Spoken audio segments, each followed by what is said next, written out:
오늘 노래 있어요? 539번. 아.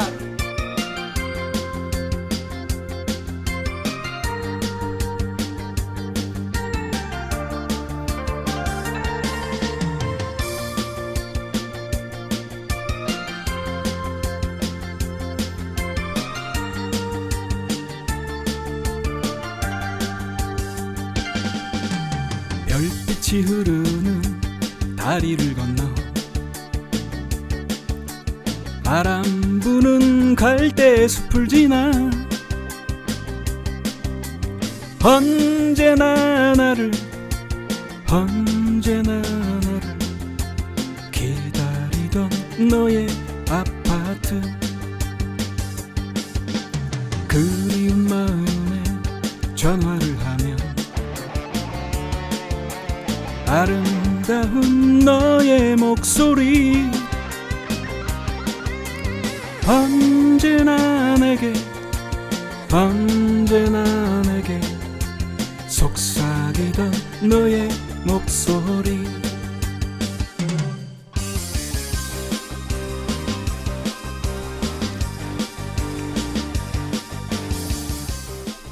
콘크리트 유토피아에 나오는 윤수일의 아파트는 사실 좀 이상한 노래입니다. 리듬은 굉장히 신나서 응원가로도 많이 쓰이는데 가사를 들어보면 쓸쓸한 노래죠.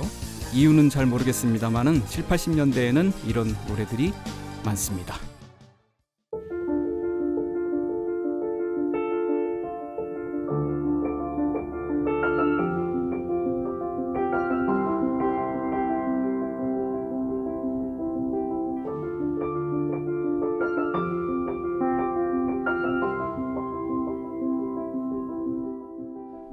전국에 계신 최경사 청취자 여러분 안녕하세요. 태풍 피해는 없으신지요? 서울에는 큰 피해는 없는 것 같은데 전국 방방곡곡에서 듣고 계신 최경사단 여러분도 무탈하시길 기원합니다. 최경사 189회 콘크리트 유토피아 편 바로 시작하겠습니다. 자, 오늘도 완전체 다 모였습니다. 먼저 라미 인사해 주시죠. 와, 맥스 최고. 아니, 왜 그래? 중간에 추임새 좀 넣어주지 그랬어. 그거 있잖아, 그 으쌰라. 늘려고 했는데 눈치가 보여 방해될까봐. 되게 열심히 하고 계시는데 그러니까요. 괜히 방해가 될까봐. 아, 오늘 연습을 좀 못했더니만 좀 상당히 좀 힘들긴 하네요. 오늘은. 네. 거의 뭐 몇 시간 하신 것 같은 연습. 결과물이 너무 좋았습니다. 감사합니다. 기분이 좋네요. 별일 없었어요? 네, 별일 없었고, 네, 별일 없었던 것 같고 제가 이번 주 조금 비도 오고 또 아기가 감기에 또 걸려가지고 집에 있는 시간이 좀 많았어요. 그래서 체경 생활을 좀 했습니다. 기대하겠습니다. 네. 안군. 네, 제가 두산 팬이거든요. 사실 아파트 노래는 뭐 두산뿐만 아니라 여러 팀 구단에서 응원가죠? 응원가로 쓰이고 있어가지고 추임새를 넣을까 말까 하다가 너무 열정적으로 부르시길래 미처 들어가지 못했습니다. 근데 좁아가지고 여기서 사실 개다리 춤을 춰야 되는데 이 차마 출 수가 없었어. 근데 이 노래를 안군이 응원가로 처음에 접했나요? 어렸을 때 나오던 노래는 아니죠. 그쵸? 저는 어르신들이 부르는 걸 봤죠. 아, 그래요? 네. 어르신들이? 그러니까 뭐 저희 외가댁에 가면은 이 아파트를 부르는 모습이 어릴 적 기억이 나네요. 아, 진짜요? 네. 그걸 어디서 무슨 경우에 불렀죠? 그러니까 저희 외가댁이 되게 형제가 많아가지고 모이면은 거의 축제처럼 막 노래방 기기 두고 그런 식으로 노는 스타일이셨는데 저 어릴 때 갔을 때 그런 기억이 있어요. 네. 그렇군요. 오늘 제가 부른 반주는 뭐 제가 MR을 좀 찾아보니까 없어서 그 태진 노래방과 금영 노래방 중에서 태진 노래방께 또 나가지고 네, 반주를 거기서 좀 따왔습니다. 자, 녹시스. 네. 뭘 계속 웃어? 옆에서? 실시? 아니 왜 두 안군이나 우리 라미님이 사회생활을 하는 걸까? 여기 왜 우리가 여기서조차 솔직해지지 않으면 저는 근데 같이 판단하지 않았어요. 같이 그런가요? 뭐죠? 아니 추임새를 넣을 뻔했다. 왜냐면 추임새 정도는 넣을 수 있지. 노래 자체가 그럼, 흥겹기 때문에 맞아. 이거는 가창가와는 별개로. 그렇지, 그래요? 그렇지. 네네네. 녹시스 이거 아는 흥겨워요? 썩 마음에 안 드셨나 봐요. 아니 난 직원을 좀 해야겠어요. 네. 수요 없는 공급이다. 대체 왜 자꾸 자기와의 싸움을 여기서 하시는 건가? 저는 K대학을 나왔는데 대학을 다닐 때 응원단이 아주 열심히 율동을 하며 불렀던 응원가입니다. 이게 근데 이거 K대 거 아니거든요. 아니야 K대도 해. 그래요? 아이 와이드 K대 나온 거 콜라보네. 맞아요? 맞아 우리 그 고연전 때 지금 세 분이 다 K대 아닌가요? 근데 두 분이 아니라고 하는데. 잠깐만. 잠깐만 자, 보통 제가 근데 분위기상 요 노래는 저쪽 파란 쪽이 맞지 않나요? 아니 근데 그쵸. 아니 고연전 우리 축구할 때마다 이거 불렀었어. 제가 팩트를 알려드릴게요. 맞죠. 진짜. 와이죠. 제가 알기론 그런데. 이거 이번 되게 재밌는데 이번 그 한국 영화 빅4가 지금 개봉을 다 마쳤잖아요. 네.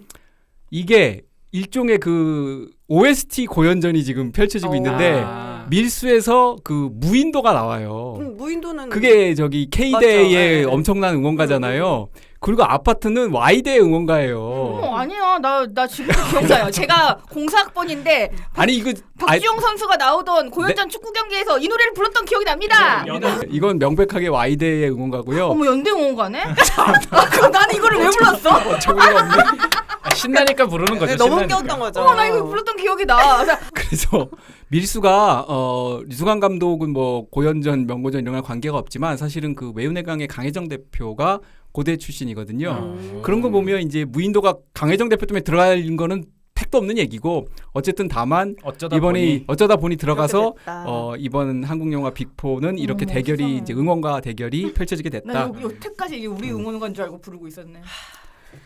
근데 이번에 이 아파트 윤수일의 아파트에 오피셜 뮤직비디오가 아니라 오피셜 음원이 있어요. 네. 거기 들어가서 제가 저 댓글을 좀 봤는데 거기 댓글 중에 최근에는 달려 있는 게 아파트는 주민의 것. 이제야 가수분의 의도를 살린 영화가 나왔습니다. 그리고 뭐 어린 시절 아버지의 차에서 많이 듣던 노래. 지금은 그때의 아버지보다 많은 나이가 되어버렸다. 이런 또 좀 약간 가슴이 좀 찡한. 이거 제 코너 아니에요? 이런- 댓글 부르는 거? 이렇게 야금야금 이거 왜 이러시는 영화 거예요? 댓글 아니고요. 영화 댓글이 아니고 윤수일 아파트 유튜브 오늘 좀 영상에 재밌는 것 같아요. 82년생 곡이에요. 이 노래가? 맞아요. 이거 네. 82년에 나온 윤수일 작사 작곡이야 심지어 이게. 진짜 오래됐네요. 그리고 진짜 이게 가사를 들어보면 이게 쓸쓸한 네. 노래거든. 근데 또 되게 신나잖아 이게. 맞아요. 다 응원가로 쓰이고. 예. 아니 이번 그래서 기억이 나. 근데 따라 부르면서도 아니 왜 골을 넣는데 이 노래를 부르지? 내가 되게 자 2주의 댓글로 가겠습니다. 네.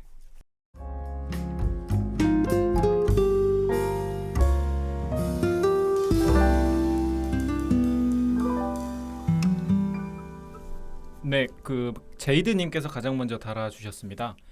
에피소드 기다리느라 목 빠져요. 구독자 1000명도 곧 달성될 것 같네요라고 달아주셨어요. 네, 제이드님 고맙습니다. 지금 우리가 994명? 네, 1000명이 안 됐죠. 네. 5명 모집합니다. 그리고 데드레코닝 에피소드를 듣고 또 댓글을 달아주셨습니다. 전 이번 개봉한 영화도 재미있긴 한데 존윅4가 더 좋아서 두 개가 비교되더라고요. 액션의 스케일이나 장소를 활용하는 아이디어가 존윅4 쪽이 더 신선했나 봐요. 클럽씬 나올 땐 존윅이랑 같은 세계관일까 싶었어요. 방금 로그 네이션을 보니 진짜 일사는 단검 액션의 장인이었네요. 그런데 그런 그녀가 7편에서 그렇게 허무하게 사라지다뇨. 로그네이션에서 일사의 마지막 대사가 투란도트 네순도르마 음악에 곁들어 흘러나오는데 이게 이번 데드레코닝에 들어가야 하는 것 아닌가 싶어요. 내 역할은 끝났어 라는 대사가 이런 시리즈의 퇴장을 암시한 걸까요? 참 폴아웃은 들어보니 맥스가 3.8점, 안군이 4.5점이었네요. 두 분의 취향 변화가 흥미롭습니다 라고 달아주셨어요. 그러게요. 그걸 또 찾아봐서 확인해 주셨는데 저는 올라갔고 안구는 네. 대폭 내려갔죠. 근데 폴아웃은 정말 잘 만들었어요. 맞아요. 개인적으로. 네. 맞아요. 네. 고맙습니다. 그리고 이제 코니모지님도 댓글 달아주셨는데 구독자 1000명 가자라고 달아주셨는데 아직도 1000명이 안 됐습니다. 네. 곧 되겠죠 뭐. 네. 다음 댓글은 그 하얀. 와중에 또 잠깐 빠졌었어요. 그런가요? 네. 아, 990명까지 그렇죠. 또 맞아요, 내려갔었어. 맞아요. 네. 네, 다음 댓글은 하얀 레떼님이십니다. 미션 임파서블은 토명을 좋아하는 남편의 성화에 저도 기대하며 봤는데 알고 보니 이게 TV로 지나가며 보는 게 아니라 작정하고 처음부터 끝까지 본 첫 미션 임파서블이더라고요. 그래서 저건 누구지? 저 사람은 원래 예전에도 나왔어? 하며 영화 끝나고 엄청 물었어요. 귀여운 자동차 액션도 바이크 스턴트도 기차 씬도 다 재밌었습니다. 여튼 나름 재밌는 여름 영화였고 믿고 보는 토명인데 2주차에 명탐정 코난에게 1위를 빼앗겼다는 얘기에 갸우뚱했어요. 그리고 노시스님 힘내세요. 어떻게? 갑자기? 네. 제가 그때 막 힘들다 그랬었어요. 그리고 저는 둘째 출산 예정일이 11월이라 듄을 볼 수 있을지 잘 모르겠네요. 라고 네. 달아주셨습니다. 11월에 나오는데 참 네. 잘 모르겠네 볼 수 있을지. 네, 순산 기원합니다. 그 명탐정 코난이 아마 지금 그게 70만인가 됐을 거예요. 그래요? 좀 놀라워요. 이 영화 본 적 있어요? 명탐정 코난 이런 영화? 좀 만화책은 뭐 봤었죠. 그래요? 이게 뭔 내용이에요 이게? 범죄와 싸우는 꼬마 탐정 얘기입니다. 물론 원래 꼬마 탐정은 아니고 원래는 고등학생인데 약을 먹어가지고 꼬맹이가 돼버린. 네. 지금 넷플에 가면 엄청 많이 있지 않아요? 아마 네 맞습니다. 자주 보는데, 그 극장판이 넷플에 있었던 것 같아요. 참 놀라워요. 이거 70만이나 본다는 게 지금 한국 영화도 엔간한 거 50만 넘기도 힘들거든 지금. 더 많이 본 거잖아요. 그러면 그렇지. 더문이 50만이 안 됐던 것 같은데. 네, 40만대 43만인가 그래요 오늘. 예, 금요일 기준, 목요일 기준이죠. 네. 자, 또 있나요? 그 다음은 팟빵 댓글입니다. 네. 루이스 문님께서 달아주셨어요. 들을 때마다 네 분의 케미가 너무 좋아서 같이 웃고 빵 터지면서 정말 재밌게 잘 들었습니다. 네 분의 다양한 관점의 의견들도 듣는 내내 너무 좋았고요. 라고 달아주셨어요. 감사합니다. 다음 댓글은 책책북북님이십니다. 방송 잘 들었습니다. 혼돈의 에스트로이드 시티 편은 많은 도움이 되었고요. 저도 라미님의 해석을 겸허히 받아들이기로 했습니다. 다만 데드레코닝도 분명히 다루실 것 같아서 이번 편까지 듣고 댓글 쓰려고 조금 미뤘습니다. 시네타운 19 추모는 별뜻 없었고요. 지난 인트로 때 안구님이 시네타운 19을 언급하셔서 종방 사실을 알려드리려고 쓴 거였습니다. 처음 알았어요. 네. 끝났다는 거. 2월 4일에 종방했다고 하더라고요. 데드레코닝은 1시간 40분처럼 느껴질 정도로 푹 빠져서 보고 나왔습니다. 액션, 연기, 유머 뭐 하나 빠질 것 없이 최고였어요. 저는 매버릭과 결이 비슷하다고 느꼈는데요. 전지전능한 AI에 대항하기 위해 다시 아날로그로 돌아간다는 점이 묘한 쾌감을 준다고 할까요? 그 연세에 몸빵하는 토명을 보면서 이번에도 좀 더 열심히 살아야겠다는 자극을 받고 돌아왔습니다. 단 하나 마음에 안 드는 점이라면 일사를 대하는 이 영화의 태도였습니다. 그 많은 분들이 이제 이지석을 하시네요. 결국. 근데 사실 저번에 안군이 다음 편에 혹시 나올지도 모른다고 네. 그러지 않았나요? 안타까운 게 감독은 계속 같았단 말이죠. 근데 왜 이렇게 했는지. 둘 중 하나를 고르라고 할 때 쎄하긴 했는데요. 진짜 일사를 이렇게 허망하게 정리해도 되는 겁니까? 저는 일사 파우스트가 스피노프로 만들어져도 이상하지 않을 만큼 자기 영역을 넓혀왔다고 생각하는데요. 어쩔 수 없이 하차해야 한다면 이것보다 더 장렬하고 멋지게 슬프게 만들어줬어야 하는 것 아닙니까? 이건 정말 별로였어요. 다음이든 다다음이든 아마도 오펜하이머는 무조건 하시겠죠? 영화 보고 방송 듣고 다시 들르겠습니다. 더위 조심하세요. 라고 달아주셨습니다. 네, 댓글 감사합니다. 네, 그리고 이제 메일인데 제가 미처 이전에 왔었는데 소개를 못 드린 메일이 있어요. 자, 빨리 사과하세요. 네, 스위드님한테 제가 사과 말씀드립니다. 왜냐하면 이 메일과 함께 후원을 해주셨는데 제가 소개를 못 드렸습니다. 간단하게 조금 간략하게 소개해 드릴게요. 에스테로이드 시티를 보고 감상평을 적어주셨습니다.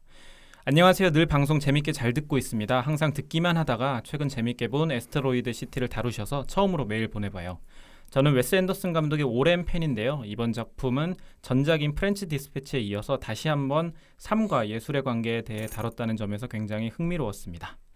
이번 작품은 특히 옅은 슬픔의 정서가 작품 내내 깔려 있다고 느꼈어요. 영화의 주요 배역들이 모두 상실을 경험했기 때문이겠죠. 이 영화는 그러한 상실과 아픔을 예술의 형태로 견뎌내자고 이야기합니다. 영화 속 난데없이 등장하는 외계인과의 조우는 오기 스텐백의 죽은 아내를 포함해서 인물들이 자신의 상실과 대면하는 장면이라고 할 수 있을 것 같아요. 영화 속에는 많은 인물들이 이렇게 예술로 상실을 극복하고 있습니다. 깁스 장군은 아버지의 죽음과 전쟁의 참상을 얘기하는 연설에서 연극의 독백처럼 스스로를 연출하기도 하고요. 이 영화에서 클라이막스에 등장하는 명대사 잠들지 않으면 깨어날 수 없다에서 잠은 예술이라고 볼 수 있을 것 같아요. 그런 측면에서. 잡지를 영화로 구현했던 전작 프렌치 디스패치와 마찬가지로 이번 작품도 단위 시간당 정보량이 워낙 많고 레이어가 두터워서 어렵고 난해하다는 의견도 어느 정도 이해가 가더군요.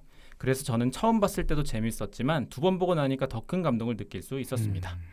방송이 2주에 한 번뿐이라 뭔가 아쉬운 기분이지만 올라올 때마다 재밌게 잘 듣고 있습니다. 감사의 의미로 작은 금액이지만 후원했습니다. 앞으로 좋은 영화 많이 다뤄주시고 재밌는 방송 부탁드리겠습니다. 라고 메일을 보내주셨습니다. 네, 감사합니다. 감사합니다. 제때 소개 못해드린 거 죄송합니다. 아이디가 뭐였죠? 아이디가 스위드님이십니다. 스위드님. 네. 네. 저도 2번 봤는데 2번 다 자버렸단 말이죠. 좀 부럽습니다. 어쨌든 그 재밌게 본 거는 굉장히 부러워요. 어쨌든 간에 이 영화를 저도 프렌치 디스패치는 상당히 재밌게 봤는데 말이죠. 자, 저희 메일 주소부터 불러주세요. 네, 저희 메일 주소는 bookmovi42@naver.com입니다. 네, 같은 아이디로 인스타 계정 있고요. 최경사는 네이버 오디오 클립 그리고 팟빵 그리고 유튜브 그다음에 그 애플의 뭐죠 그게 팟캐스트 네. 통해서 다 들으실 수 있습니다. 자, 조떼꾸알 부탁드립니다. 좋아요, 댓글, 구독, 알람 설정까지. 2주의 후원 알아보겠습니다. 자본으로부터 독립당한 독립 팟캐스트 최경사 2주의 후원은 얼마나 됐을까요? 이번 에피소드에도 많은 분들이 후원해 주셨습니다. 감사합니다. 감사합니다.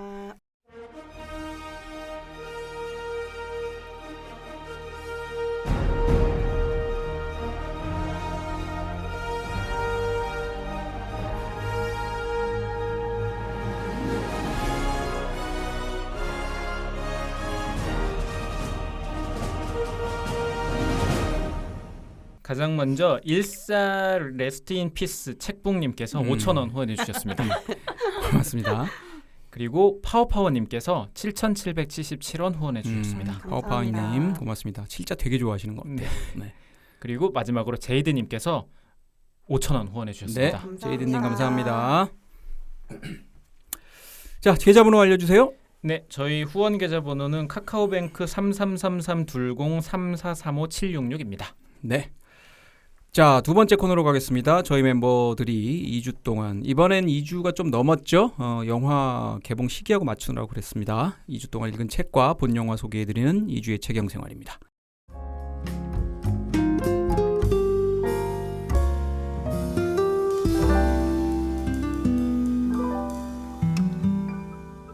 자, 아까 우리 예고한 대로 라미부터 갑시다. 네, 저는 일단 바비를 보고 바비.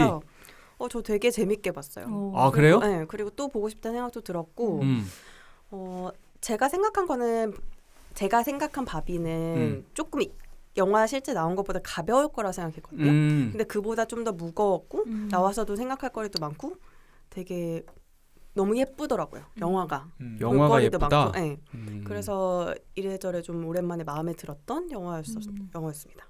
바비가 지금 사실 우리나라하고 지금 미국하고 차이가 너무 나긴 하는데 그러니까 그렇죠. 엄청난 흥행을 했는데 국내에서는 지금 1억 불 돌파를 했어요. 그럼 이게 진짜 우리나라로 치면 1,000만 영화 돌파한 뭐 그런 수준이거든요.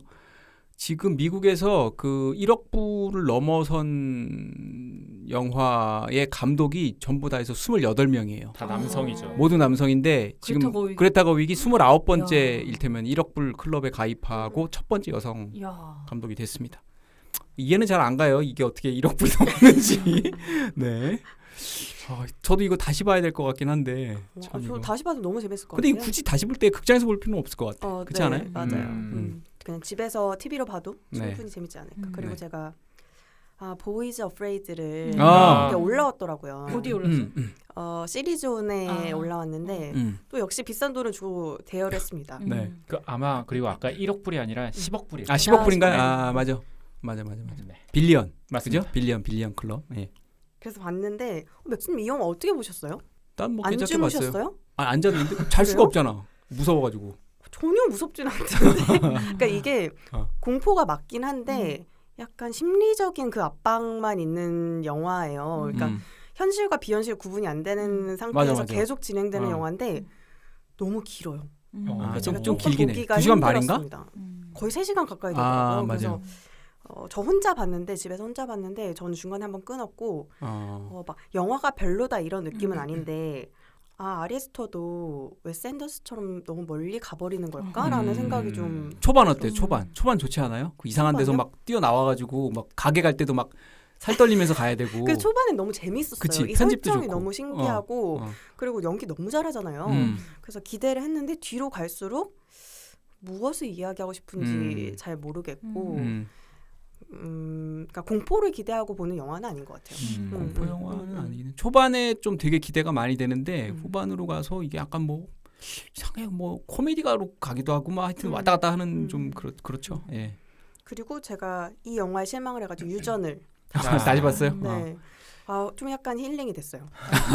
유전으로 치유가 된 힐링하는 느낌. 사람이. 네, 너무 네. 신기하다. 저도 이번 주 유전 다시 봤었거든요. 아니, 그래요? 갑자기 유전 너무 보고 싶은 거예요. 갑자기 저도 날씨가 이래서 이랬나? 모르겠어요. 저도 그 갑자기 영화 끌려서. 못 봤는데 보고 싶긴 한데 넷플릭스에 무섭죠? 있어요. 무섭지.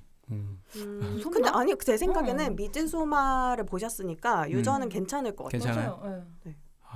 아 미드소마 지금 줄줄이 여러 영화가 지금 막 떠오르고 있는데 하나는 얘기하다가 까먹었네. 하나는 미드소마부터 할게요. 미드소마 하면 이제 플로렌스 퓨가 생각나잖아요. 네네. 플로렌스 퓨가 이번에 오펜하이머 나오잖아. 네. 맞아요. 이거 내 스포를 할 수는 없고. 그 잘리냐 마냐라는 얘기가 있는데 국내에서 안 잘렸어. 네. 몰라. 하여튼 기자 시사는 안 잘렸는데 네. 언론 배급 시사는 안 잘렸는데 목소리가 너무 예술이야. 목소리가 목소리가 너무 예술이더라고. 너무 좋더라고. 네. 그 앞에 건 생각이 안 나니까 그냥 건너뛸게요. 뭐 하나 영화가 뛰어. 우리 아빠 같아요. 마인드맵 같아. 저희가 딱 이렇게 해야 돼요. 키워드로 그렇지 막 않으면. 확장해가. 그래서 유전 때로 다시 돌아왔으면 하는 마음이 좀 들었습니다. 유전 유전 그리고 정말 잘 만든 영화. 너무 좋더라고요. 다시 봐도. 그리고 저는 DP 시즌 2를 아. 정주행 저도 봤어요. 완료했습니다. 어때요? 흥행은 원보다 안 되고 있어요. 분들이 많던데요. 네, 시즌 1보다는 맞아요. 좀 아쉽긴 못해요. 아쉬워요. 아쉽고 현실성이 많이 맞아요. 이제 맞아요. 그 얘기 떨어지게 많이 된 것 하더라고요. 같아요. 음. 근데 특히 저는 마지막 편을 거의 조금 빨리 감기로 봤거든요. 그리고 이 DP가 다시 나올 수 없겠다라는 생각이 좀 들었는데 뭐 어쨌든 앞부분은 재밌게 보다가 뭐 뒤에서 문상훈 조금 배우에 실망. 대한 윷놀이? 연기력이 네. 네, 뭐 거의 뭐 그냥 이게 연기인지 진짜인지 그러니까. 알 수 없는 되게 찰떡인 것 같아요. 잘 음. 캐스팅한 것 같습니다. 그래서 DP가 더 안 나오면 이제 EP는 안 나오겠군요. 그러니까. 예. 네, 가시죠. 여기 잠깐 자를 수 있나요 혹시? 아파트 아까 요걸 아파트 다시 남겨놔야 이 전체적인 이 분위기가 맞을 수도 있어요. 네, 전 이렇게 봤습니다. 그럼 또 일단 DP2가 굉장히 긴데 몇 부작이에요, 그거? 그게 6부작 6부작인가 아닐까요? 그럴 거예요. 네. 자, 노시스. 네, 네네. 유전본 노시스. 네. 네 유전 봤고요. 저도 DP 봤고요. 똑같네. 어떻게 네. 싱크로율이 되게 높네. 바비를 안 봤네요. 약간 오히려 저는 너무 기대가 돼서 지금 조금 실망할까봐. 실망할까봐 이게 조금 지나가고 나서 봐야겠다는 생각하고 있어요. 저는 밀수를 봤네요. 밀수 재밌었어요. 네. 재밌죠. 뭐, 이거 평이 근데 되게 극각으로 막 이것도 약간 그렇더라고. 근데 사실 저는 갈릴리라고 저는 이제 처음 보고 되게 영화 재밌었다 이렇게 생각을 했는데 의외로 또 뭐 재미없다는 사람도 좀 있고. 뭐 리듬감이 좋은 영화였고 그다음에 저는 저번에 맥스가 말씀해 주셔가지고 약간 그 음악에 조금 더 초점을 맞춰서 보게 됐던 것 같아요. 그리고 장기하 씨가 뭐 여러 프로그램에 나와서 음악 감독하게 된 그런 사연 같은 것도 이야기해서 그걸 알고 봐서 그런지 음악을 조금 더 집중해서 들었던 것 같고 제가 살아보지 않은 시대에 유행했던 유행가인데도 괜히 그 노래들이 나올 때마다 그 향수에 젖게 되는 이상한 경험을 했습니다. 그리고 김혜수 씨의 그 앙칼진 연기가 조금 과했다라는 생각이 좀 들어요. 그러니까 그 대사를 되게 막 약간 그 뭐라고 해야 될까? 막 그 누구야 조인성을 상대로 따지거나 어필할 때 아니 내가 막 그런 건데 막면서 막 그 앙칼진 그 톤이 좀 과해서 좀 불편하고 김혜수 씨 실제 연기력을 좀 감하는 그런 느낌이에요. 왜 저런 톤을 계속 유지할까? 언젠가부터 이제 사실 김혜수 배우가 비슷비슷한 느낌을 주거든. 특히 이런 뭐 약간 범죄물이나 뭐 이런 데서. 그쵸. 그런데 누군가 하나 그 얘기를 하더라고요. 나중에 김혜수가 이런 대사가 하나 있어요. 내가 이게 내 실제 모습인 줄 알아? 나 진짜 모습은 뭐 이거야? 뭐라고 하면서 그때 톤이 오디오 톤이 확 바뀌나 봐. 바뀌었던 것 같아 내 기억에도. 그래서 그게 김혜수의 큰 그림이다. 뭐 이렇게 또 잘 봐주는 사람도 있더라고요. 오히려 김혜수 씨가 그렇게 좀 과장된 연기를 하니까 염정아 씨가 더 돋보이는 그런 효과가 염정아 씨는 있더라고요. 진짜 거의 제2의 전성기 같아요. 정말 영화 잘해요. 연기도 잘하고 김혜수가 방방 뜨는데 그러니까, 여기서 염정아가 되게 잡아주더라고요. 잡아줬기 때문에 영화가 좀 사는 것 같아요. 그리고 스토리상 뭐 이제 스포가 되니까 말씀은 안 드리겠지만 스토리상 약간 반전의 그 역할을 하는 빌런 캐릭터를 제가 너무 초반에 빨리 알아봐 버려가지고 조금 김이 빠지긴 했어요. 그래서 그거 어떻게 빨리 알아챘어요? 그런 캐릭터가 있나 보네요. 넘겨짚었어요 그냥? 아니 그냥 딱 그 순간에 저 정보를 알 수 있는 사람이 한 명으로 좁혀지더라고요. 그래가지고 이게 제가 모르고 봤으면 뒤에 딱 뒤집어지면서 재밌었을 뻔했는데 조금 그 김이 빠졌는데 그런 측면에서 우리 이따 다룰 콘크리트 유토피아에서도 저는 좀 반전을 좀 빨리 알았거든요. 맞아요. 그러니까 그건 좀 예측 많이 가능했던 것 같아요. 이런 게 조금 한국 영화에 요즘 아니면 저의 문제인지 모르겠어요. 근데 한국 영화가 요즘 그 뒤에서 한번 트위스트를 해야 되는데 그 힌트를 너무 좀 노골적으로 주고 있는 게 아닌가 하는 아쉬움이 들었고요. 그다음에 이거는 이제 영화 자체 컨텐츠는 아닌데 저희가 저희 단톡방에도 공유를 했었는데 그 놀란 감독이 별잡에 나왔어요. 네. 어제 나왔는데 그거 재밌게 봤고 그다음에 하정우 씨가 파이아키아 이동진 씨 파이아키아에 나와서 연기론 이야기하는 영상도 재미있게 봤습니다. 그래서 요즘 아무래도 영화 시장이 이렇게 극단적으로 막 가고 있으니까 배우들이나 심지어 놀란 감독이 여기저기 나와요. 한국 예능에 나오질 않나. 그러니까 다들 그러니까 영화에 대한 홍보 채널이 이제 유튜브로 옮겨간 것 같아요. 유튜브 혹은 이제 케이블 TV 약간 옛날 같으면 상상도 못할. 근데 알쓸 그거는 뭐 근데 그 TVN 프로그램이죠. 그거는. 네, TVN 건데 그 논란이 그 알쓸별잡에 나오기를 선택한 것도 저는 되게 재밌는 포인트 같아요. 질문들이 굉장히 양질이었던 굉장히 것 같아요. 고퀄의 것이 나왔어요. 그 논란 정도면 그 정도 돼야 내가 나가겠다라는 선언 같아도 또 제가 예전에 포럼 진행할 때 포럼을 기획할 때 굉장히 문을 두드렸는데 안 되더라고요. 아 그래요? 네. 그 연락처 있어요? 아니 막 건너 있잖아요. 막 카톡이 있겠습니까? 근데 그러니까 아예 문도 못 두드려보고 끝난 수준이었는데 그걸 알아서 그런지 그 알쓸별잡에서 섭외가 됐다는 거가 조금 저는 되게 신기하고 재밌었어요. 네. 아니 지금도 그러고 있어서 내가 꺼낸 얘기예요. 네. 자 끝? 경이로운 소문도 봤어요. 그건 또 뭐지? 드라마입니다. 드라마. 최근에 나온 거 지금까지 나온 건 다 봤어요. 근데 4편 나왔나? 근데 제가 시즌 1을 되게 재밌게 봤거든요. 그리고 제가 알기로 OCN 채널에서 역대 드라마 1위일 거예요, 시청률.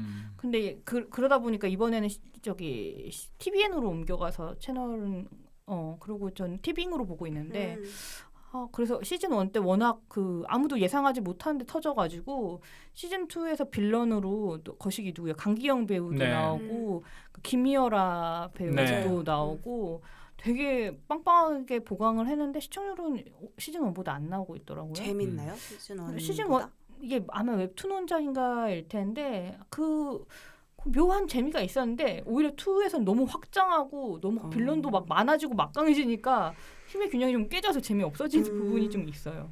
하여튼 그래서 경이로운 선물도 지금 안 놓치고 보고 있습니다. 이게 콘크리트 유토피아도 웹툰 원작인데 정말 웹툰 원작의 전성시대 같아요. 근데 이게 길게 보면 이제 그러한 것들이 어떤 영향을 미칠지가 사실은 지금 갑자기 궁금해지네. 이게 웹툰의 구조나 아니면 뭐 전개 방식이나 거기 나오는 이야기가 소설과는 또 좀 다르잖아요, 사실은.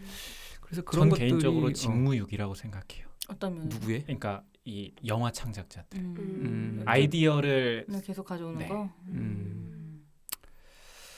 그게 나중에 이제 어떤 효과를 가져올지 궁금해지네요. 자, 노시스도 많이 봤네요. 네. 저 어떡하죠? 자, 안군. 저 일단 미야자키 하야오 감독 작품 기다리면서 모노노케이메를 다시 봤고요. 근데 되게 옛날 작품인데도 불구하고 역시나 너무 좋았고요. 그리고 저도 시리즈 하나 봤습니다. 근데 전 요렇게 2개가 단데 시리즈 그래도 6편입니다. 시크릿 인베이전 봤습니다. 그 뭐야? 원래라면은 사실 이게 유명했어야 됐는데 마블에서 하는 시리즈예요. 역시 맛바야. 맛바까지는 아니지만 그래도 뭔가 기대하던 작품이어가지고 봤는데 참 안타깝더라고요. 아 그래? 네.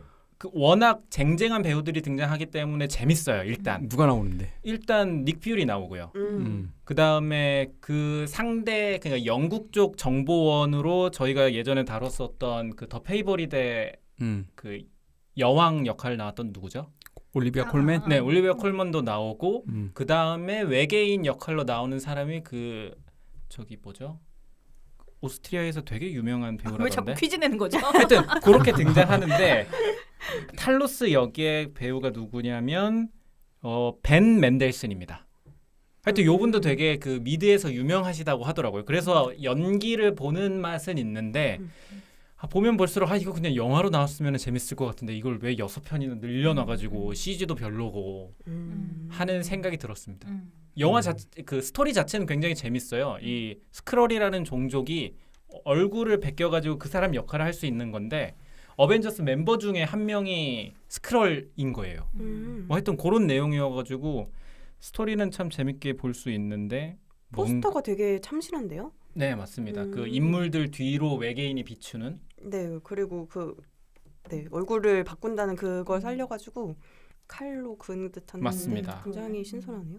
하지만 이 4명 중에 아무도 모르고 저만 봤다는 거. 이미 끝난 지도 좀 됐어요. 저번 주에 끝났나 그랬을 네, 겁니다. 에밀리아 클라크도 나오네요. 네, 맞습니다. 올리비아 콜머, 사뮤엘 L 잭슨, 벤 멜도 되게 빵빵한 돈치들도 나오고. 네, 돈치들이 마틴 프리먼도 나오네. 맞습니다. 되게 익숙한 사람들 많이 나오네.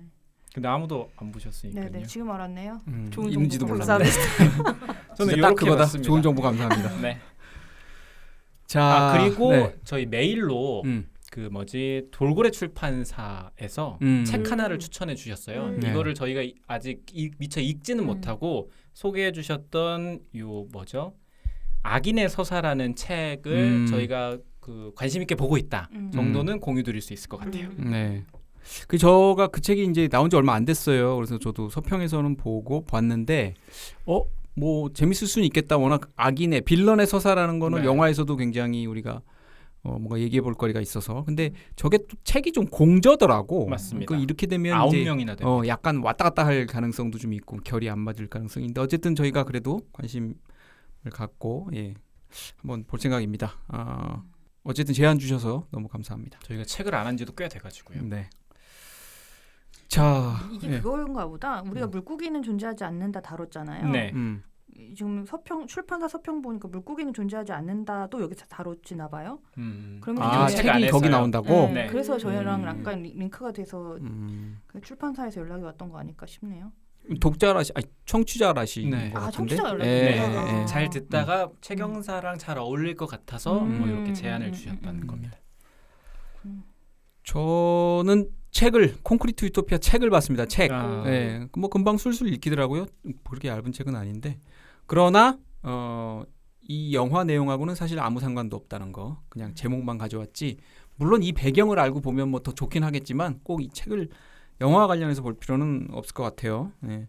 그리고 다음 주에 개봉하는 달짝지근해. 평이 굉장히 어때요? 나 평을 안 봤어. 제가 알기로는 로코 기대한 만큼 딱 로코만 보여줘가지고 만족도가 높다. 역시 유해진이구나. 네. 아니 뭐 우스갯소리로는 그러더라고. 뭐 이게 안 블록버스터인데 의외로 이 여름 시장의 승자가 이게 될 수도 있다. 뭐 이렇게 하는데 특별 출연 배우들에 대한 얘기들이 있던데요. 특별 출연 누가 해? 여기 누가 나오나? 모르겠습니다. 이게 오펜하이머랑 개봉일이 같지 않아요? 맞아요. 맞아요. 뭐 그런 기대는 저는 그냥 농담으로 받아들입니다. 네. 네. 그다음에 보호자 정우성 감독 주연 봤는데 이게 뭐 대단한 작품은 아닌 건 확실한 것 같고 헌트랑 비교하면 어떨지 궁금해요. 그건 뭐 헌트랑 비교하긴 조금 그래요. 뭐라 그럴까? 이건 완전 장르 영화야. 완전 장르 영화라서. 김남길 배우도 나오잖아요. 맞아요. 김남길 배우가 악역 빌런으로 나와요. 빌런.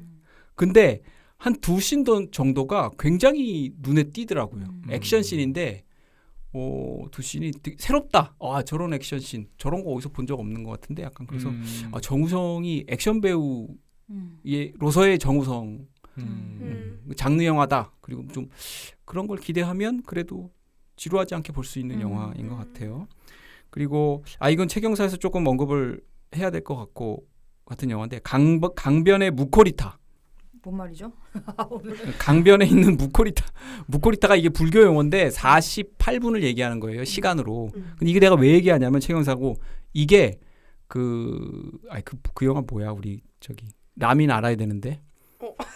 이렇게? 그 있잖아요. 덴마크인지 스웨덴인지 거기서 우리가 다뤘던 경계선이요? 경계선 말고 경계선이 코니모지님 가가지고 그 식당 앞에서 까마메 식당 저도 카모메 식당의 감독이 만든 영화예요. 엄청 좋아해요. 까마메 식당 진짜 20번 봤어요. 그래요? 네. 그럼 보세요 이거. 근데 지금 보니까 관객이 126명 들어요. 이 정도면 친구 친척 부르면 나올 수 있는 숫자 아니에요? 근데 알고 보니까 이게 개봉한 지가 꽤 됐던 2년 영화더라고. 전에 만들어진 아, 네. 건데. 그래요? 아니 근데 뭐 어차피 처음 보는 거면 상관은 없는데 역시 좀 뭔가 독특해. 카모메 식당도 약간 인물들이 캐릭터가 독특하잖아 좀. 네. 이것도 역시 캐릭터들이 좀 되게 독특한. 이 감독이 카모메 식당도 안경이란 영화도 만들었는데 그 영화도 진짜 좋아해요. 그 일본 영화 치고도 결이 참 독특한데 볼만한 것 같아요. 예, 특히 카모메 식당을 좋아했던 봐야겠네. 분이시라면 예, 저는 볼만하다. 코니모제가 아닙니다. 제가 봐야겠네요. 그리고 오펜하이머. 오펜하이머. 아니 지금 평이 미쳤어요 이미. 그러니까 그래? 시사회 평이 미쳤다고요? 박평식 평론가가 만점을 줬어요. 어머, 별 그래요? 4개를 진짜로? 줬어요. 4개가 만점이야? 네, 그분은 4.5인가 4가 만점일 아, 겁니다. 진짜? 5는 없고. 독특한 분이네. 저는 이거를 제가 진짜 스포를 최소한해서 말씀드리면 딱 한마디로 정리할 수 있을 것 같아요. 속단하지 마라. 무엇을 생각하든 속단하지 마라. 이 부정적이든 긍정적이든 무엇을 생각하든 속단하지 마라. 표정을 보면 굉장히 만족스러워 하신 것 아, 같은데. 표정이 그렇게 나왔나요? 컨트롤이 안 돼 지금. 아니야. 그렇게 얘기하고 싶어요. 완전히 전기 영화가 나와버렸나요? 오씨. 끝났네요. 이렇게. 말할 수 없어. 이거 네, 너무 기대하고 왜냐면 있는 사람이 많기 때문에 난 책이 뭐라고 할 수 없고. 원작인데 그쵸. 그 원작 소설 자체가 너무 그 벽돌책이라고 이만한 하잖아요. 벽돌책이 네. 벽돌책. 네, 제가 어저께 근데 확인했어요 그거. 제가 들은 그분도 스포를 안 하는 방식으로 알려준 말이 음. 원작에 충실했다는 거예요. 어. 벽돌책에 그래, 충실하게 그래. 영화로 어. 담았으면 하여튼 속단하면 안 됩니다. 어떤 방식으로라도 속단하지 마세요. 무엇을 상상했든 무엇을 그랬다면은 기대했던. 되게 깊은 숙면을 하셨을 수도. 우리가 다루나요? 같은 거를 기대하면 안 된다 이거. 제가 이거 저거잖아요. 시계가 그 스마트워치. 네네네. 여기 자면 여기 기록되거든. 맞아요. 아주 푹 주무셨구나. 난 아무 말도 하지 않았어요. 나중에 뭐 줄거리 설명해달라 이런 거 안 돼요. 아 그게 있구나. 네. 그리고 이번 주가 OTT의 주간인가 보네요. 저 절대 이 스트리밍 안 보는데 이번에 외교관 봤어요. 외교관. 더 디플로맨이 아, 오 재밌더라고 이거. 그래요? 네. 좀 궁금하긴 했는데. 괜찮아요. 보면 괜찮을 것 같아. 이게 약간 아론 소킨 드라마를 보는 것 같다 이런 생각이 좀 들어요.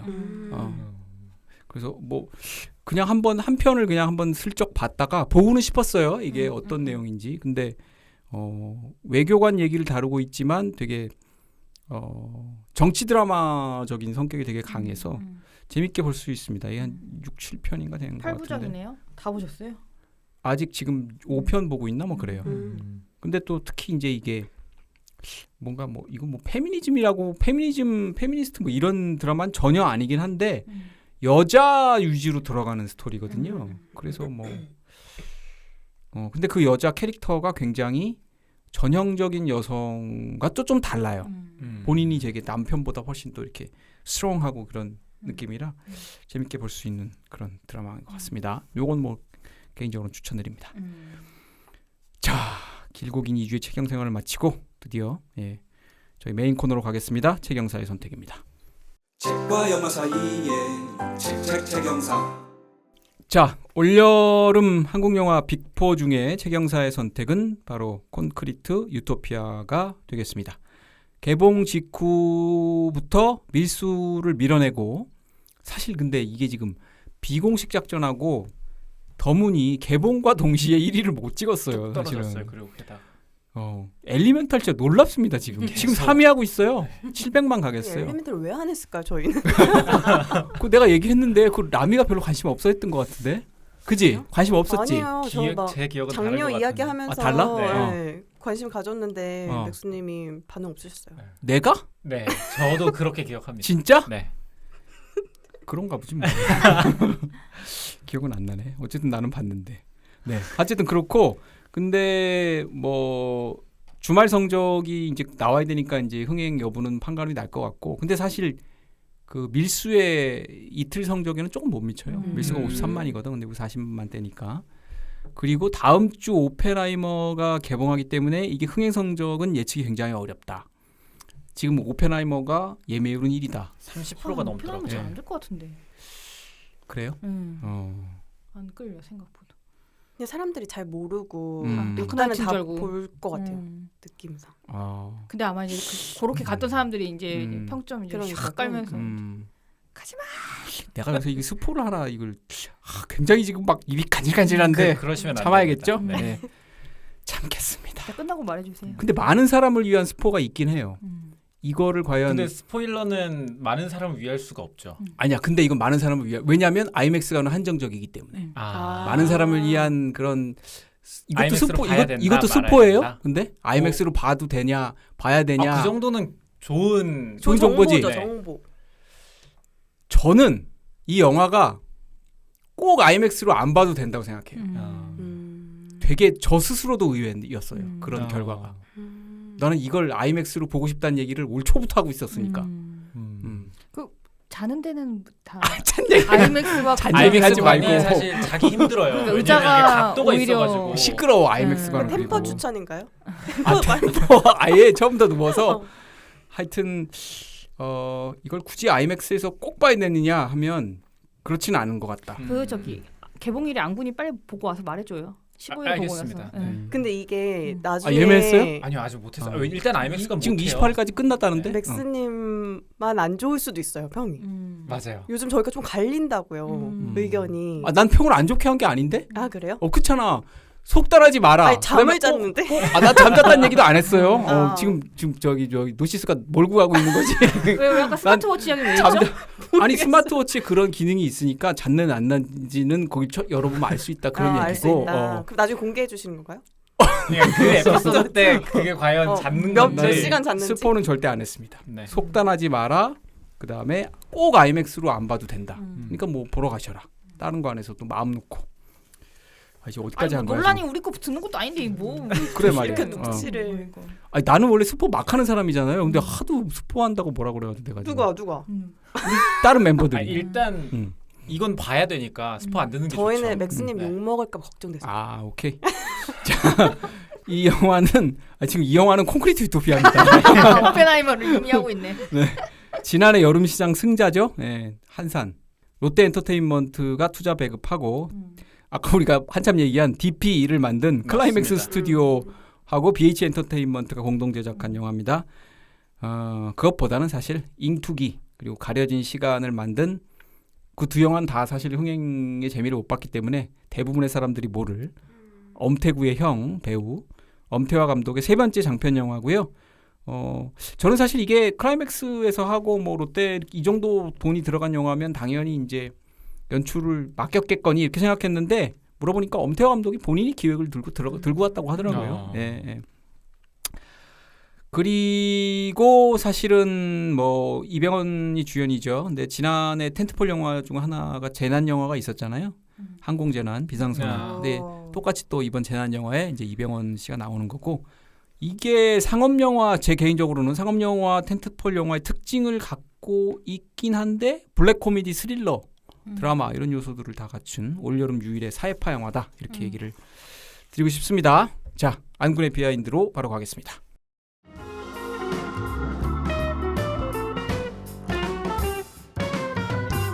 네, 두 가지 준비했는데요. 일단 콘크리트 유니버스입니다. 아까 서두에 이야기했던 것처럼 원작이 있습니다. 김숙룡 작가의 웹툰 유쾌한 왕따 2부 유쾌한 이웃을 바탕으로 만들어진 영화인데요. 이 웹툰 자체가 지진으로 폐허가 된 공간에서 생존을 위해 변해가는 사람들의 모습을 담고 있습니다. 웹툰에서는 주인공인 중학생 남녀가 아파트에 들어와서 겪는 이야기가 메인이라면 영화에서는 이 살아남은 황궁 아파트가 어쩌다 이렇게 됐을까라는 어찌 보면 웹툰의 전사에 포커싱을 한 거죠. 재난 직후부터 아파트가 나름의 규칙을 갖추기까지의 일종의 말씀드렸던 웹툰의 프리퀄 이야기를 풀어가고 있습니다. 그래서 화자도 중학생 남녀에서 아파트 주민으로 변경된 거고요. 2020년 기사를 살펴보니까 처음에는 레진 스튜디오에서 제작하려고 했어요. 롯데 엔터테인먼트가 제공 배급하는 것으로 계획이 되어 있었고요. 레진 스튜디오는 레진 코믹스의 그 제작사입니다. 그런데 당시에 레진 코믹스가 굉장히 공격적으로 요 콘크리트 유니버스를 만들 계획을 가지고 있었어요. 지금 말씀드린 유쾌한 왕따 2부는 콘크리트 유토피아로 만들고 1부 유쾌한 왕따는 10부작 드라마로 만들 예정입니다. 이미 작년 7월에 촬영이 시작됐어요.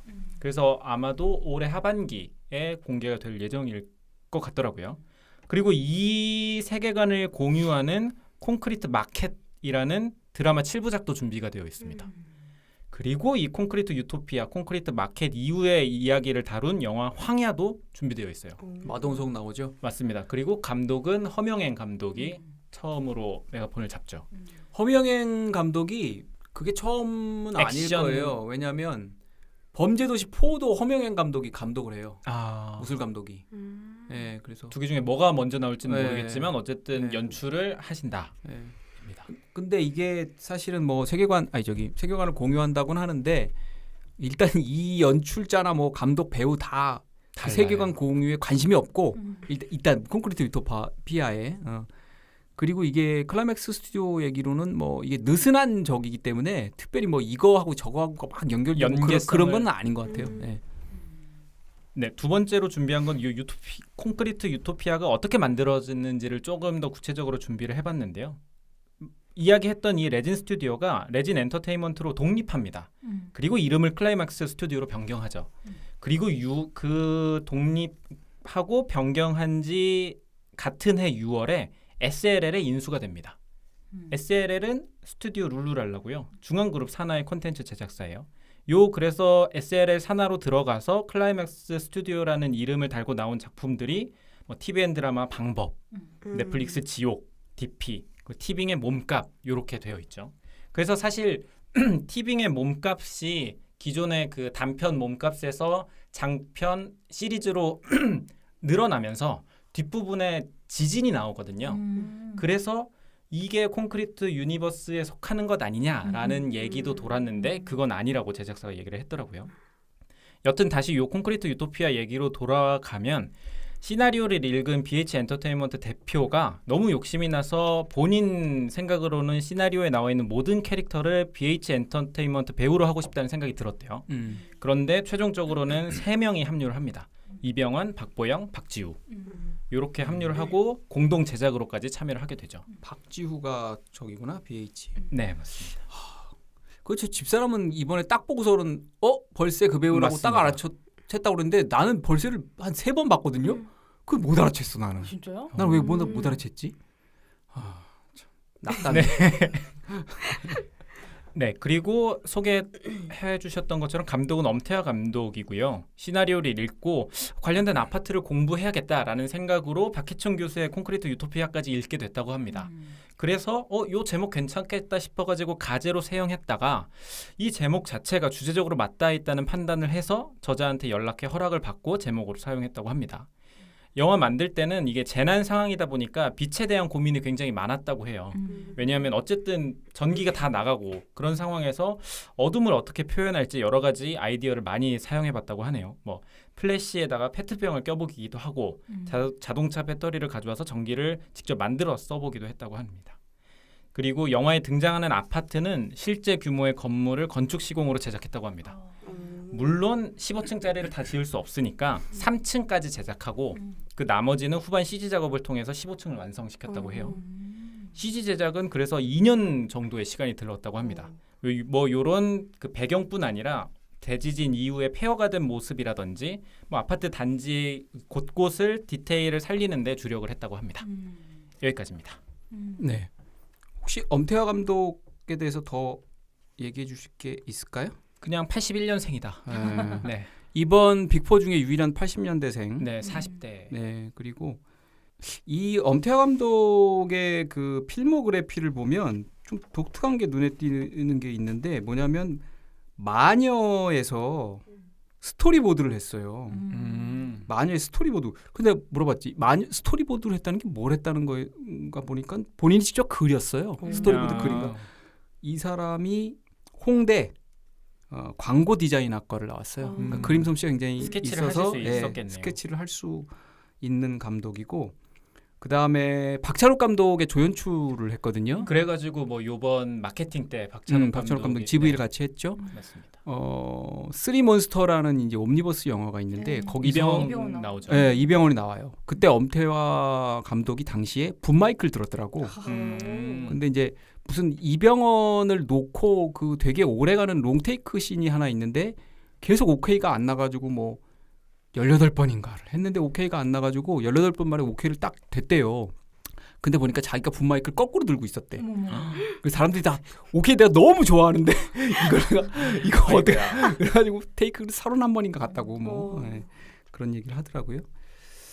그리고 미장센 영화제 지금 없어졌는데 이게 여기 출신이거든요. 근데 미장센 영화제가 상당히 그 그쵸. 뭐라 그럴까 퀄리티가 있는. 맞아요. 그리고 상이 이렇게 대상이 만약에 있다고 치면 줄만한 작품이 없으면 안 줄 정도로 뭐 그 정도로 미장센 단편 영화제가 이렇게 2012년에 받았네요. 예, 했는데 거기 출신이라서 원래 독립영화계에서는 굉장히 실력 있고 사실 이번 영화 봐도 이 잘 뭐 신인 감독 크게 안 알려진 감독인 것 같은데 나름 그 세기가 좀 보이잖아요. 느껴지죠. 예, 그래서 좀 실력이 있는 감독으로 인정을 받고 있었다.